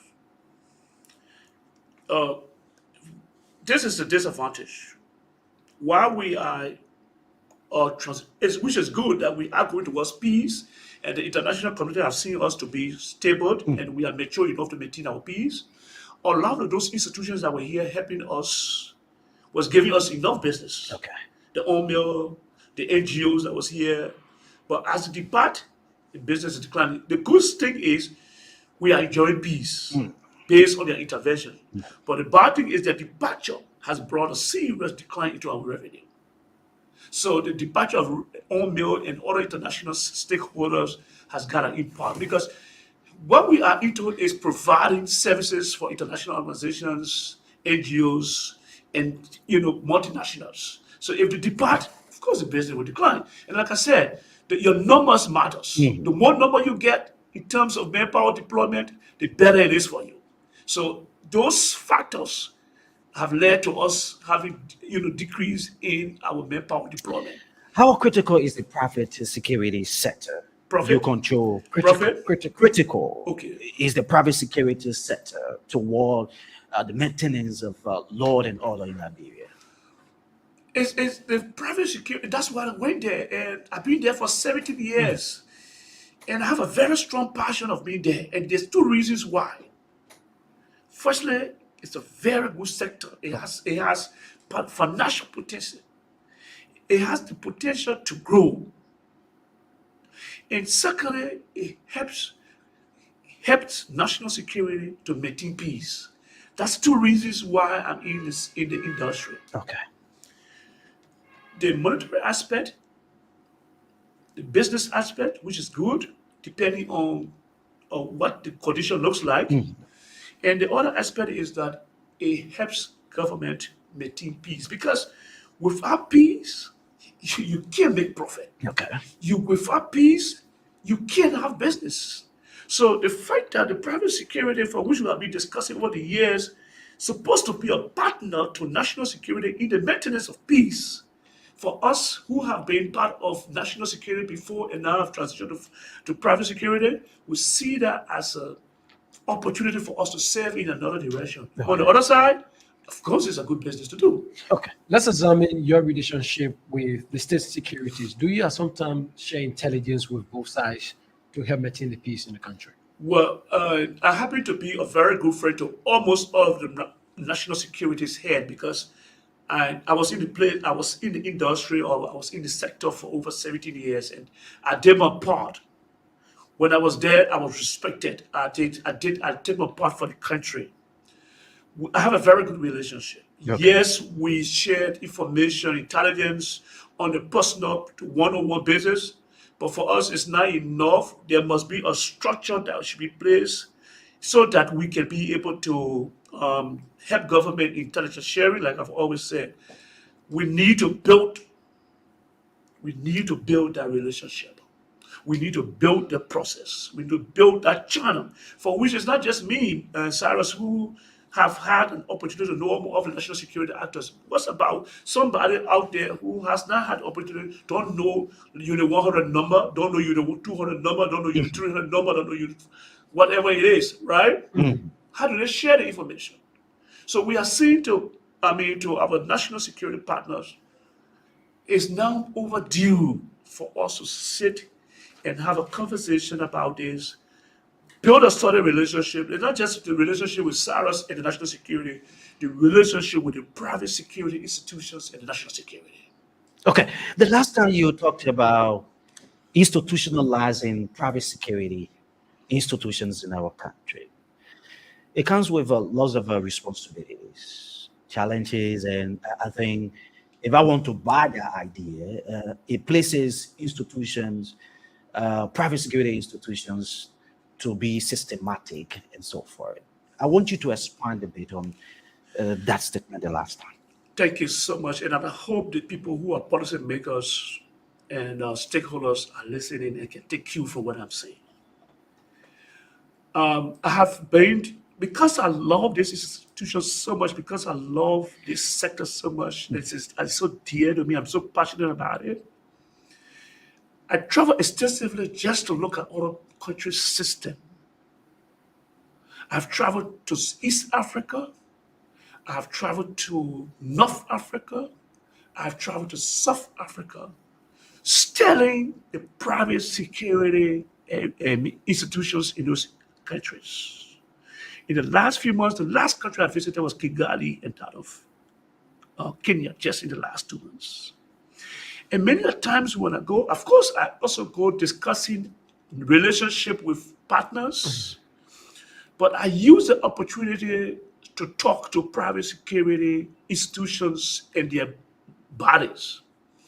What I've come to realize is that if you regulate the private security, like other countries has done, you have immense benefit. Okay.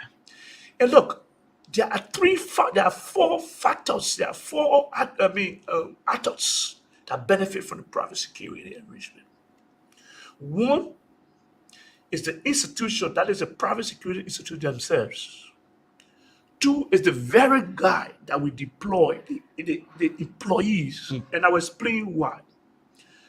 Three is the institution for which we're working for, we call it the clients. Four, importantly, is the government of that country, or in our case, Liberia will benefit. And let me expand and let you know what I'm talking about. You see, when you regulate the private security, firstly, there are rules and regulations that follow the operations of private security institutions. Right now, we're being managed or being supervised by the Ministry of Justice through the department called the Department of Public Safety. Okay. But in our mind, in all fairness, those regulations or those, I can say, those rules or requirements they have there are all obsolete. Those rules were crafted in 1974. Okay. Imagine 1974 private security market in 1974 in Liberia as compared to this modern time. Private security institutions have evolved. They have they have translated from that narrow-mindedness to being very robust and being participatory in, in security. So we see though, another point is, those laws cannot suffice this time. Okay.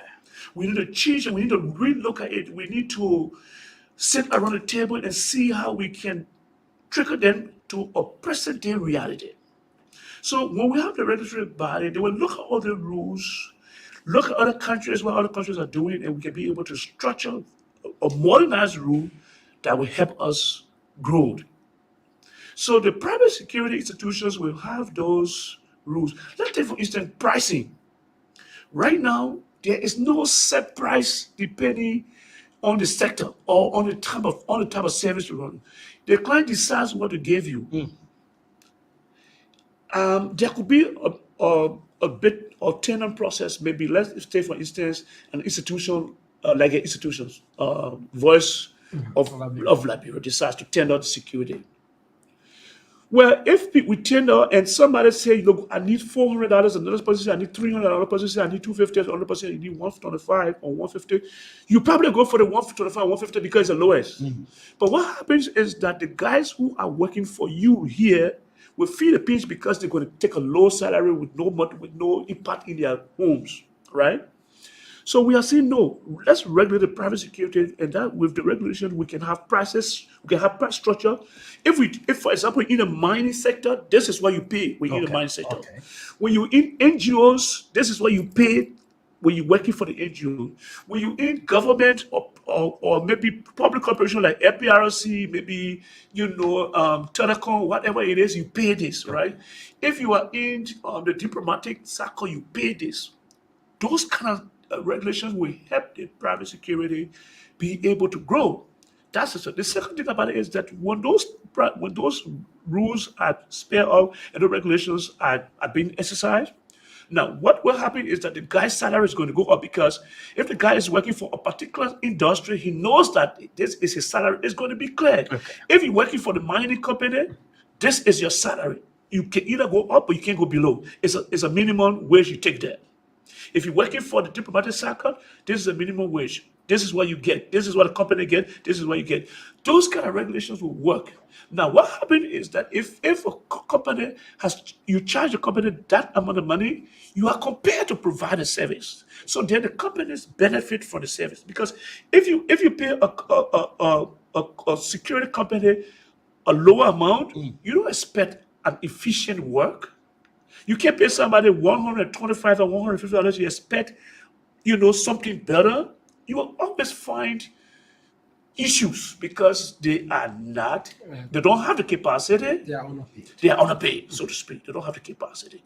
Now, so the client will benefit from that because if you give me enough money to provide services, you expect that I provide services for you to benefit. Okay. The third person, the fourth person that will benefit is the government. Every contract that we have, government has got 10% in that contract, right? So if, for instance, I have this company, this contract that value $100,000, and if the regulatory body puts it at $200,000, the government was making $100 for instance, or if it is 100,000, let's say the government is making 10%, right? So if that contract goes to 200,000, the government instead of making 10,000, the government started making 20,000. So you see, I just want the policymaker to see what we're talking about. Maybe we can sit and expand on it better at a different level on a different platform. But interestingly, it is just a good thing for us to regulate the private security. It will help the economy. It will help our people who are in the industry, especially the guys, to benefit. Like some security companies are using the security officer for 12 hours and 7 days a week. That is completely wrong. But they will have to do that because they took a contract that requires that to execute. Let's look at the relationship. If you're talking about regulation, now my idea here is what we have on the book right now in terms of regulation from the justice arm or from the government arm should be amended.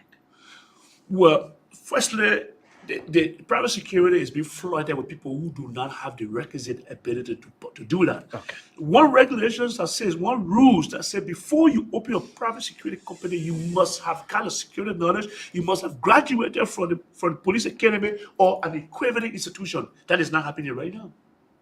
So the Ministry of Justice is not doing very well to be able to analyze those who are opening private security institutions.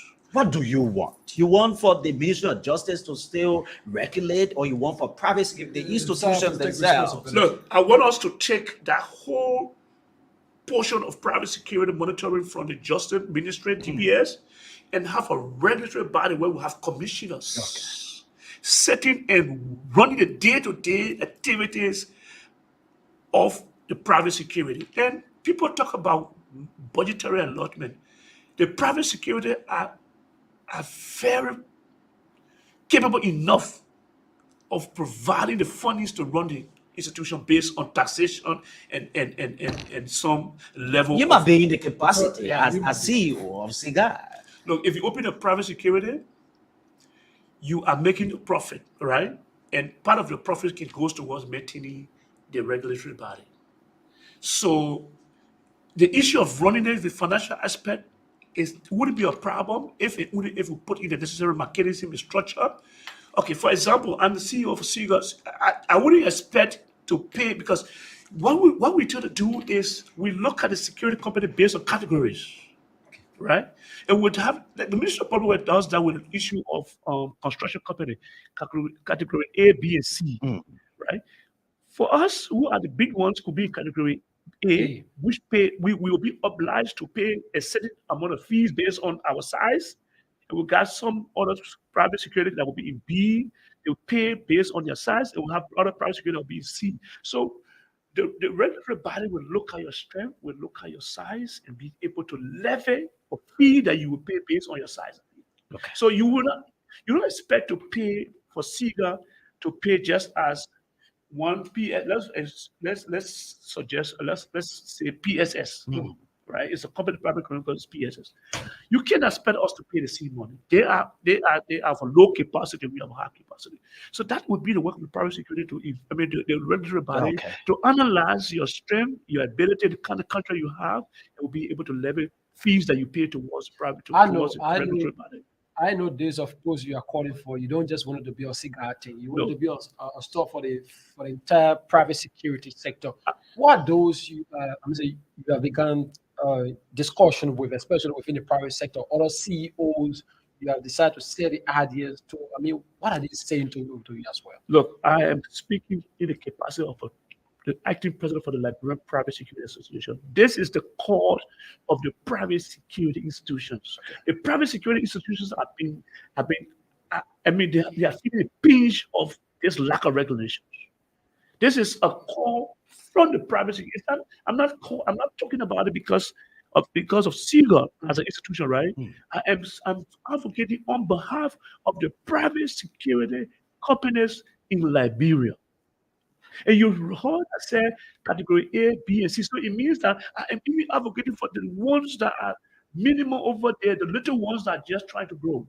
Let's look at the relationship amongst you, private security institutions. If you're talking about institutionalizing the private security, you must have a cordial relationship where you people can share notes for the forward march.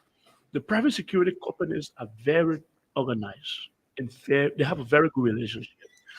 But these regulatory body will help us to further cement our relationship, Okay. right? Because we'll be on the one rules, we'll be on the one guidance, we'll be doing the same thing, and then we all will fall in line with the regulations, right? But as we speak, we have a very good relationship. We are CEOs or heads, we meet, we discuss it, we discuss issues. So, I mean, we have the similar issues and similar problems.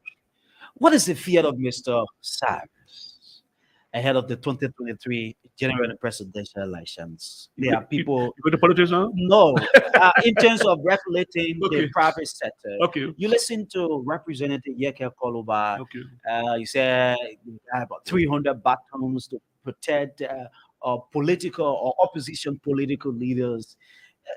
Some of these statements sound unmanning, and you representing the private security firm. Do you think the private security should be providing protection? Look, those are individuals' statement. You can't overrule one person's statement for the state, for the entire state or the piece of the state. Yaga Global has his right to say what he wants to say, Mm. but that does not in any way negate the fact that the private security will be united, supported the bill. I don't know where he got his information from. I don't want to do into that, but that should not be an issue for government to ensure that we are regulated and doing what we should be doing for the sake of the government and the Okay. people of Liberia. Yeah. Okay, this is Good Morning Liberia. We have Mr. Momo. Is it Tankoli? Daniel Collins. Tanu Koli. Okay, I like that. Mr. Momo Tanu Koli, Cyrus. He represents SIGA as the Chief Executive Officer. My name is April Parker. Harris Billy is here. And it's about time we move over to Lofa County and talk small, small politics about Lofa County. We got 28 minutes to go. I want to believe in 28 minutes time we were exhaust this part of the conversation. How prepared is Lofa County team ahead of the start of the county meet? Are you in charge of the team this year? We saw, and I've been really, very waiting to meet you to congratulate you Thank you. for Thank the you. level of progress. For I think Lofa was just exceptional. Yes. Thank Where you are so we? much. Well, Lofa again, as you know, is doing very well. We are hosting interestingly, so Mm. we're doing everything possible to make sure our guests in Lofa will feel comfortable. I mean, hotels has been arranged. I mean, we will have electricity. The stadium will be completed. We are building. This is the first time Lofa will have a stadium, Wow, fancy stadium. wow. The superintendent, all the stakeholders has been working hard. There will be a stadium, and Lofa is prepared. In fact, our female team that happens to be the champion this year Mm. is already in the county preparing for. It will be hosting Nima, will be hosting Bomi, will be hosting River G. So Lofa is ever ready. Again, I was on QFM yesterday, Okay.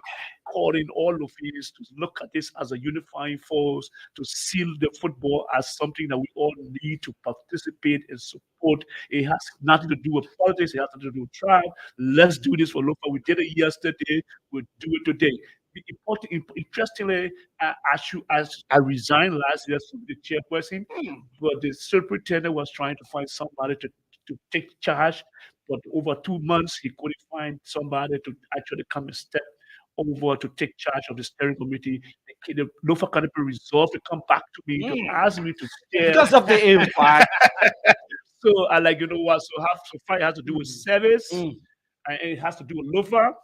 Trust me, I'm ready to do anything for Lofa. I am ready.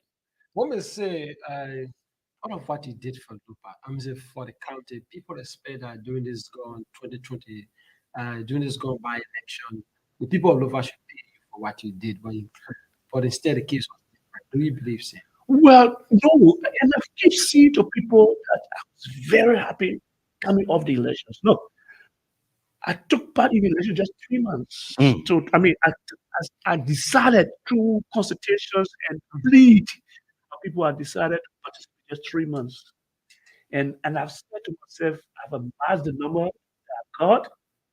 That is a clear indication that Lofa wants me as a leader in another form. Okay. Yes.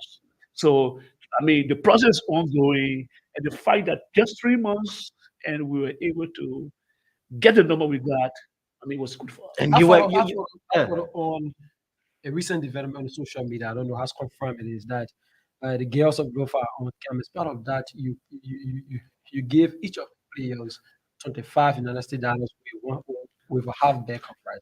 That's For what me, you see, both three things that matter: preparation, motivations, inducement. Look, you have to motivate. Before my girls left, it's as a personal contribution to motivate them.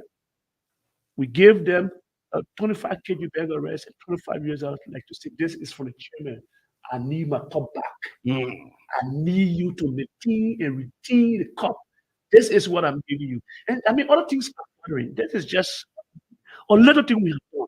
I mean, as I said to you, you already on your way to low five, and I don't want to dish on what we did just this morning. I get you just sat down one day looking at the participation of Lofa County in previous games. You say we need to add value to it. No, interestingly, I had no intention or I had no football administration idea. It was 4 years ago. I was sitting in my office 2 weeks to counting me. That was 2018 Mm.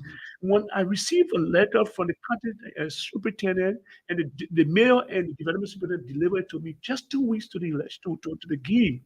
That's when Nima, I mean, I said, Mike, you were hosting us. Mm. And I like took the challenge. I was like, I don't know about sport.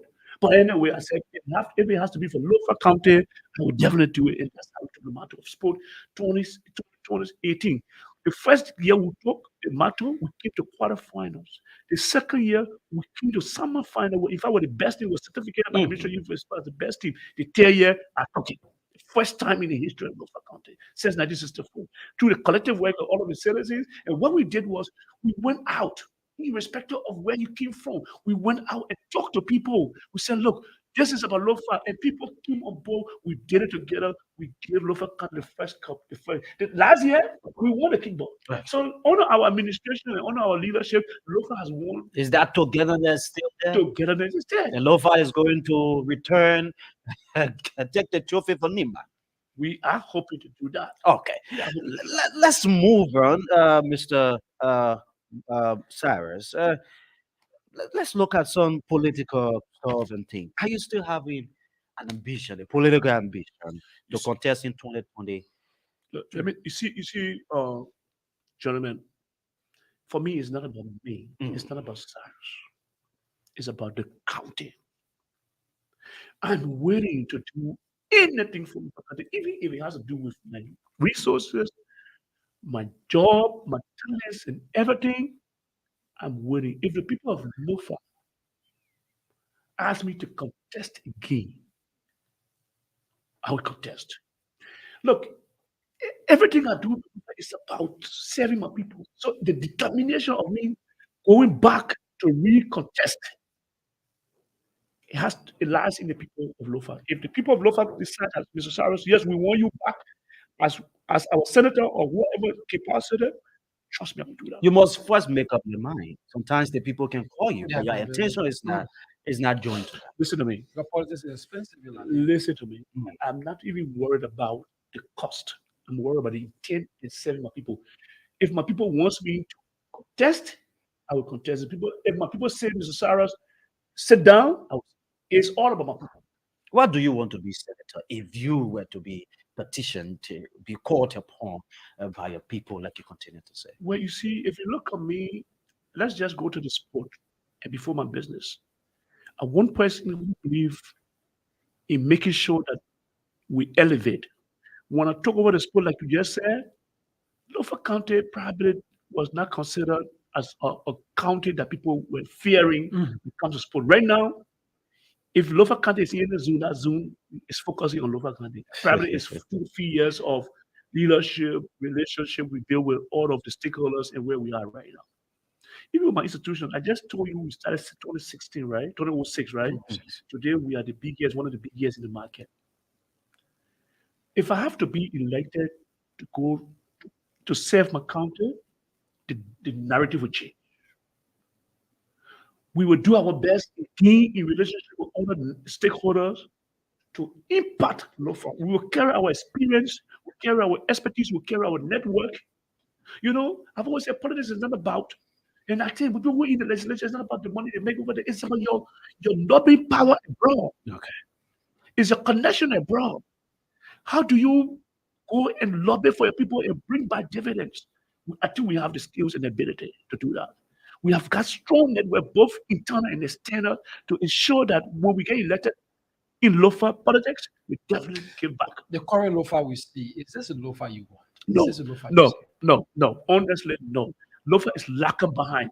We have barrows. Our farmers are suffering. Their produce has been, they can't even bring it to town. The roads are bad. There is no bank in Lofa. Imagine that. There's no commercial bank in Lofa. All of these are hampering our development. No, I'm not happy.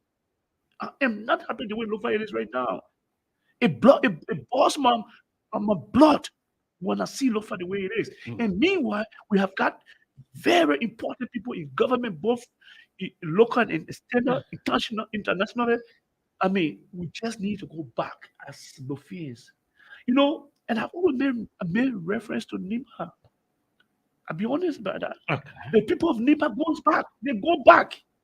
Lofians, we got to give up this Monrovia that is everybody home and go back and impact our people. We got to go back as Lofians. If you were to, before Harris can come in, if you were to be given the opportunity to represent Lofa County at the level of the Liberian Senate, your prospects or your thinking, some of the things you were doing in your first 90 days. I said that the first thing we'll do in 90 days is to make sure that that road is pliable. It's pliable in the sense that there will be no car to get stuck in the mud. Let's let the road get pliable. It's very important for our developmental agenda.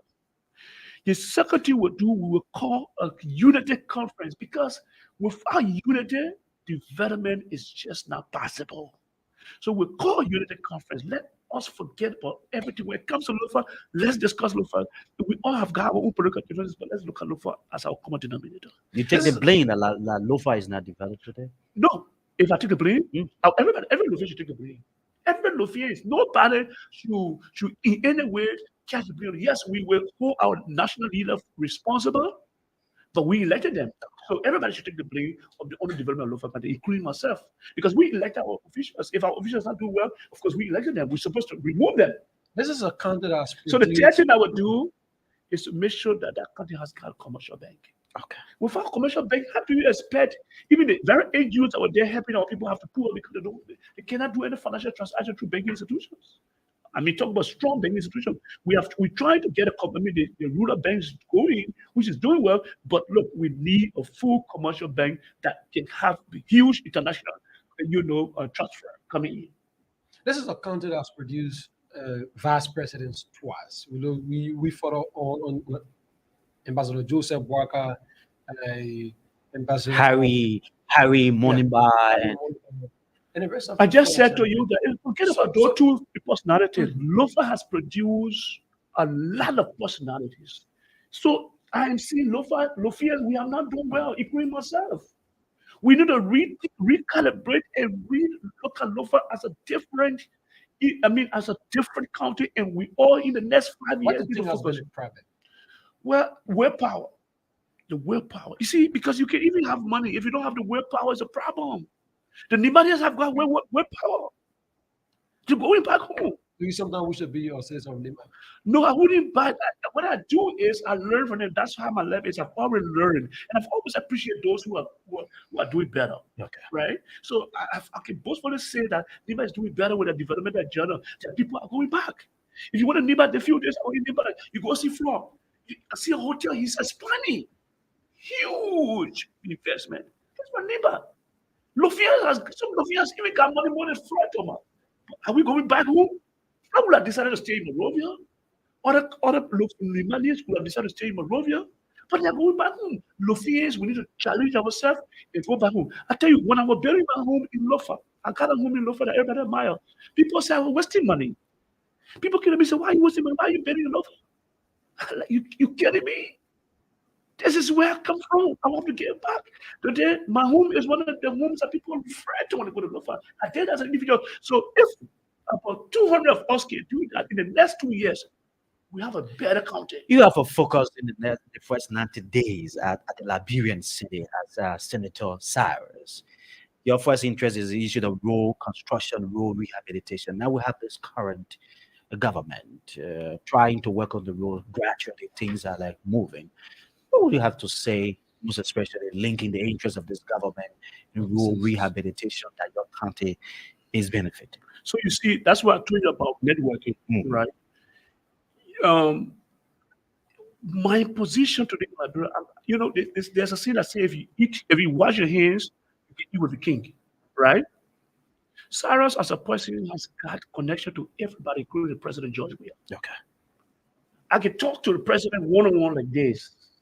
I can talk to Honorable Walker one-on-one like that. I can talk to Commies one-on-one like this. I can talk to Yomini Khan one-on-one. No, all the people who are political actors are good friends and have direct access to them without passing through a third party.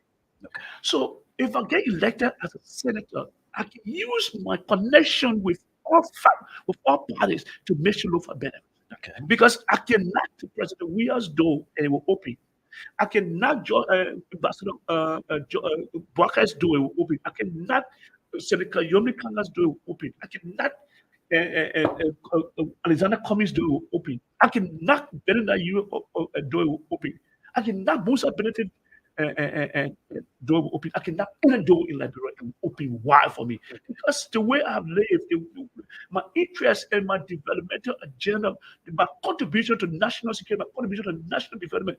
SIGA is the biggest private security company, is the biggest Liberian-owned employer. Do your research. SIGA is the biggest Liberian-owned employer. So a CEO of that company, who would you want to sit down with me and talk to me? Mr. Let's look at this. You share similar vision. You're talking about rural rehabilitation, construction, the rest of it with this government. Now, Lofa County is benefit. I don't want us to politicize, but you are a political person by right. Everyone believe, at a certain Yeah. point in time. Do you think we should, or Liberians should extend the social contract of this government? Now in 2023, we got more infrastructures that we're talking about here. Where is the will of Liberian people?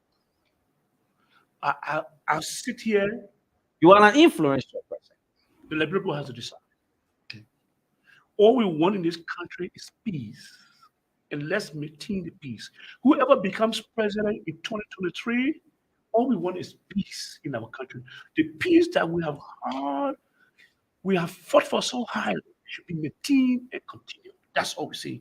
Whoever becomes president in 2023 is the Liberian people's choice. Have you followed up on a recent statement made by the Chief of Staff of the Armed Forces of Liberia? I did follow up. In your own opinion, I mean, what do you make of that statement? Well, he was speaking as a security officer, as a chief of staff. He is right. You were just sending a caveat to people who may want to undermine the peace. So I think he was right to set a caveat. Let's know. And the army has been one institution in the security arena that we trust, that have been doing very well. They've been very, focused, and consistent, and being neutral. Okay. So the statement from the chief of staff was a caveat to all those who think they want to make trouble for Some us. people feel intimidated. Well, as a military person, you got to intimidate sometimes to maintain the peace. You have to intimidate. And you think the statement is not intimidated? Well, it falls in line with what is obtaining right now. Okay. All right. Before we can move to the telephone line, we have 11 minutes to go. We need to go back to SIGA. You represent that institution as the chief executive officer. We want to take you back to SIGA. Recently, the a committee on business and human rights, visited Liberia and interacted with some Liberians. They released a report, including SIGA in that particular report. I guess you have read it. We read a report, and what we have done, in fact, we have written the Ministry of Gender to help investigate, because it's an allegation that we were very troubled about, Okay. and we wanted to know where the sources are from. We wrote the institution and said that we are open for an investigation. We want a more open, if not just an allegation. We want to know who the perpetrators are, and so that we can indeed, because we are very clear against those kind of for any of our supervisors or men. But it was just an allegation, was a report. So we welcome the report. We wrote the institutions that released the report that, look, we are willing for an open investigation, even capacity building. We asked them. We also wrote the Ministry of Gender to say, look, we want an investigation of this matter. What report we got for the Ministry of Gender was that they have redirected the report, our letter to the Liberia National Police for investigation. So we're waiting for the Liberia National Police to come and sit with us so we can discuss how we can proceed. It's a report that we are very keen about and very concerned. So we did accept the report with an open heart and asking for further investigation and support to ensure that to be able to see as to whether that report was genuine. And if it's genuine, to see the perpetrators to come to book. What sort of embarrassment you think that caused for your institution? Well, it has to be embarrassing. I mean, to have those kind of report on an institution that is striving for excellence, of course. But again, it happens, right? So what we're doing is we open it up for investigation and to see as to whether the perpetrator can be brought to book, so that it wouldn't happen the next time. So we have asked for support for both the international community, for the international institution, and that of our. You serve as CEO. Sometimes we wait for international people to bring out reports before we speak. You can be real to us that such a thing has never crossed your attention as chief executive officer in No, your institution? but what happened is we haven't gotten a formal complaint that we didn't investigate. All complaints that came to us was investigated and then findings was given. We never found anybody culpable of the allegation. But again, maybe our ability could be limited because these kind of investigations are very So sensitive. you acknowledge the fact that something of such has come out and you did your own We did our internal own investigation. investigation and we didn't find anybody culpable. But if and only if the international community can help reopen the investigation and do more in-depth investigation, that's why we found we have called the Ministry of Jana to come in, and the Ministry of Jana has communicated that to the Liberia National Police, Women and Children Protection Unit. So we are anticipating that particular department to call us for an investigation. We are opening an investigation. Who do you think might have provided that information to the UN working groups? Where they were going around, we don't have an idea where they said they didn't tell us where they actually got the information from, and that's why we asked for more information so that we can be able to investigate. Well, sure, we left with 7 minutes. Before we get to the phone line quickly, I'd love to take you back a bit. During the regime of President Salif, you brought in some partners to assess the situation in Liberia and to construct the first ever private security institution in this country. How far are we with that? Well, if you went to 24th Street, the process is ongoing, but again, the economy has been too good, but we are on course with that, and we have acquired property on 24th Street opposite Stracker. As we speak now, construction is going. We are thinking about in the next 2 years we should have the private security institutions starting running commission. Okay, we got to go to the telephone line now. Yes, it has been a wonderful conversation here. Thank you so much, guys. 6 minutes up to 10. And up next, we'll take your calls 0770 907 907 0880 907 907 at the numbers, and you will be live on Good Morning Liberia. We have Mr. Momotano Koli Cyrus. Good, thank you. He represents SIGA as the Chief Executive Officer.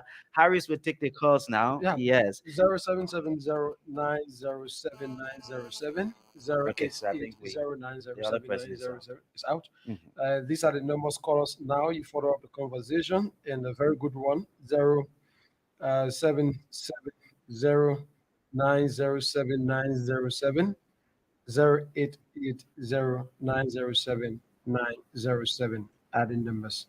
Yeah, so Pago, this is where we are. Yeah, so we are with your calls now. You call us. Yeah, we are with your calls 0770 0880 at the numbers. You will be live on Good Morning Liberia. We have Mr. Cyrus here. But as we are with your call, Mr. Cyrus, the National Legislature has finally amended the drug law. What role can the private security play to enforce the law? Intelligence. Okay, That's so up to this. Because you see, let take this. Oh, okay, we'll take another person. The person is out. 0770-907-907-0880-907-907. You will be live. We got 5 minutes to go. We'll take the news at 10 o'clock.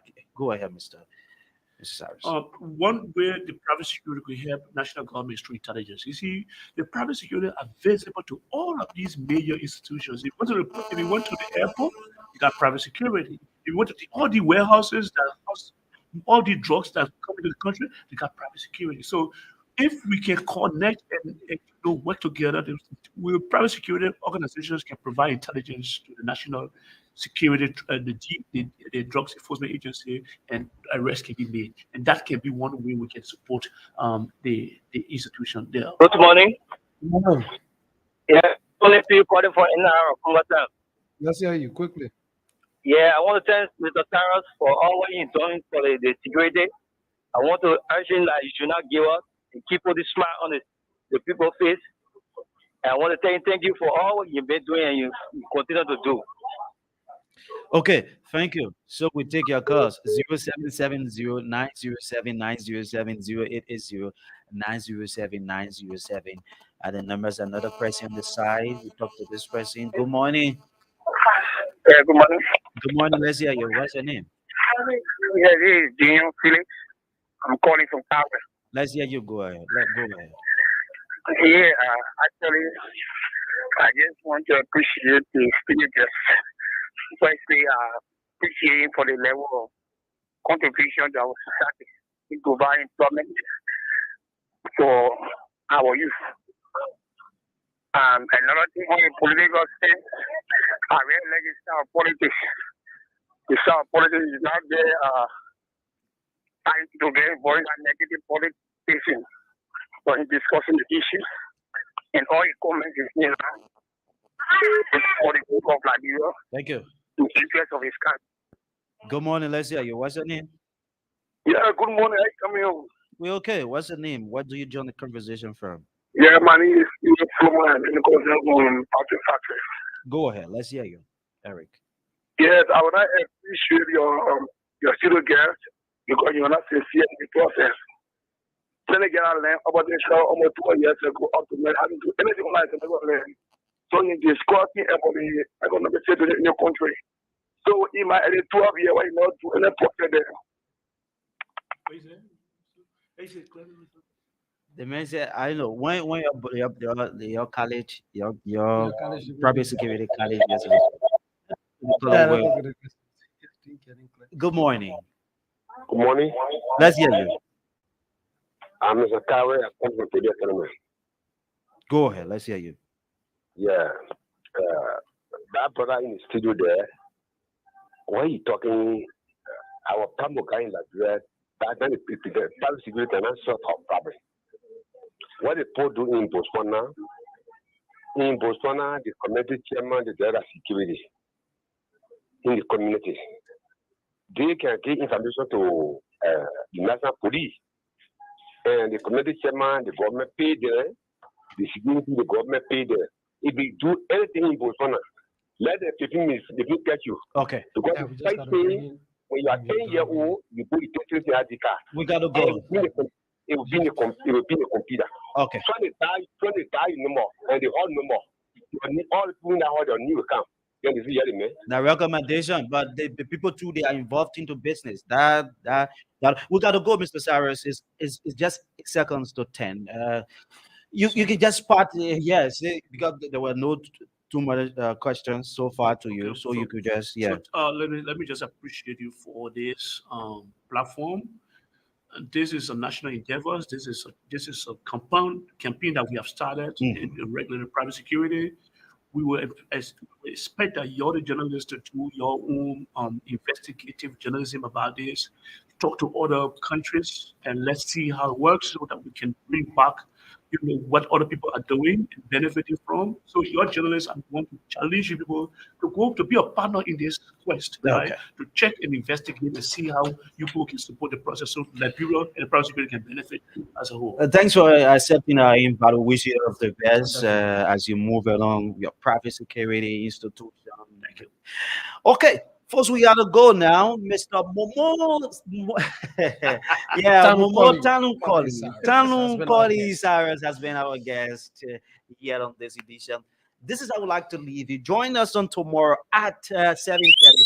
We will be here again with another interesting conversation. Today, Harris Willie been here. My name is Abraham Parker.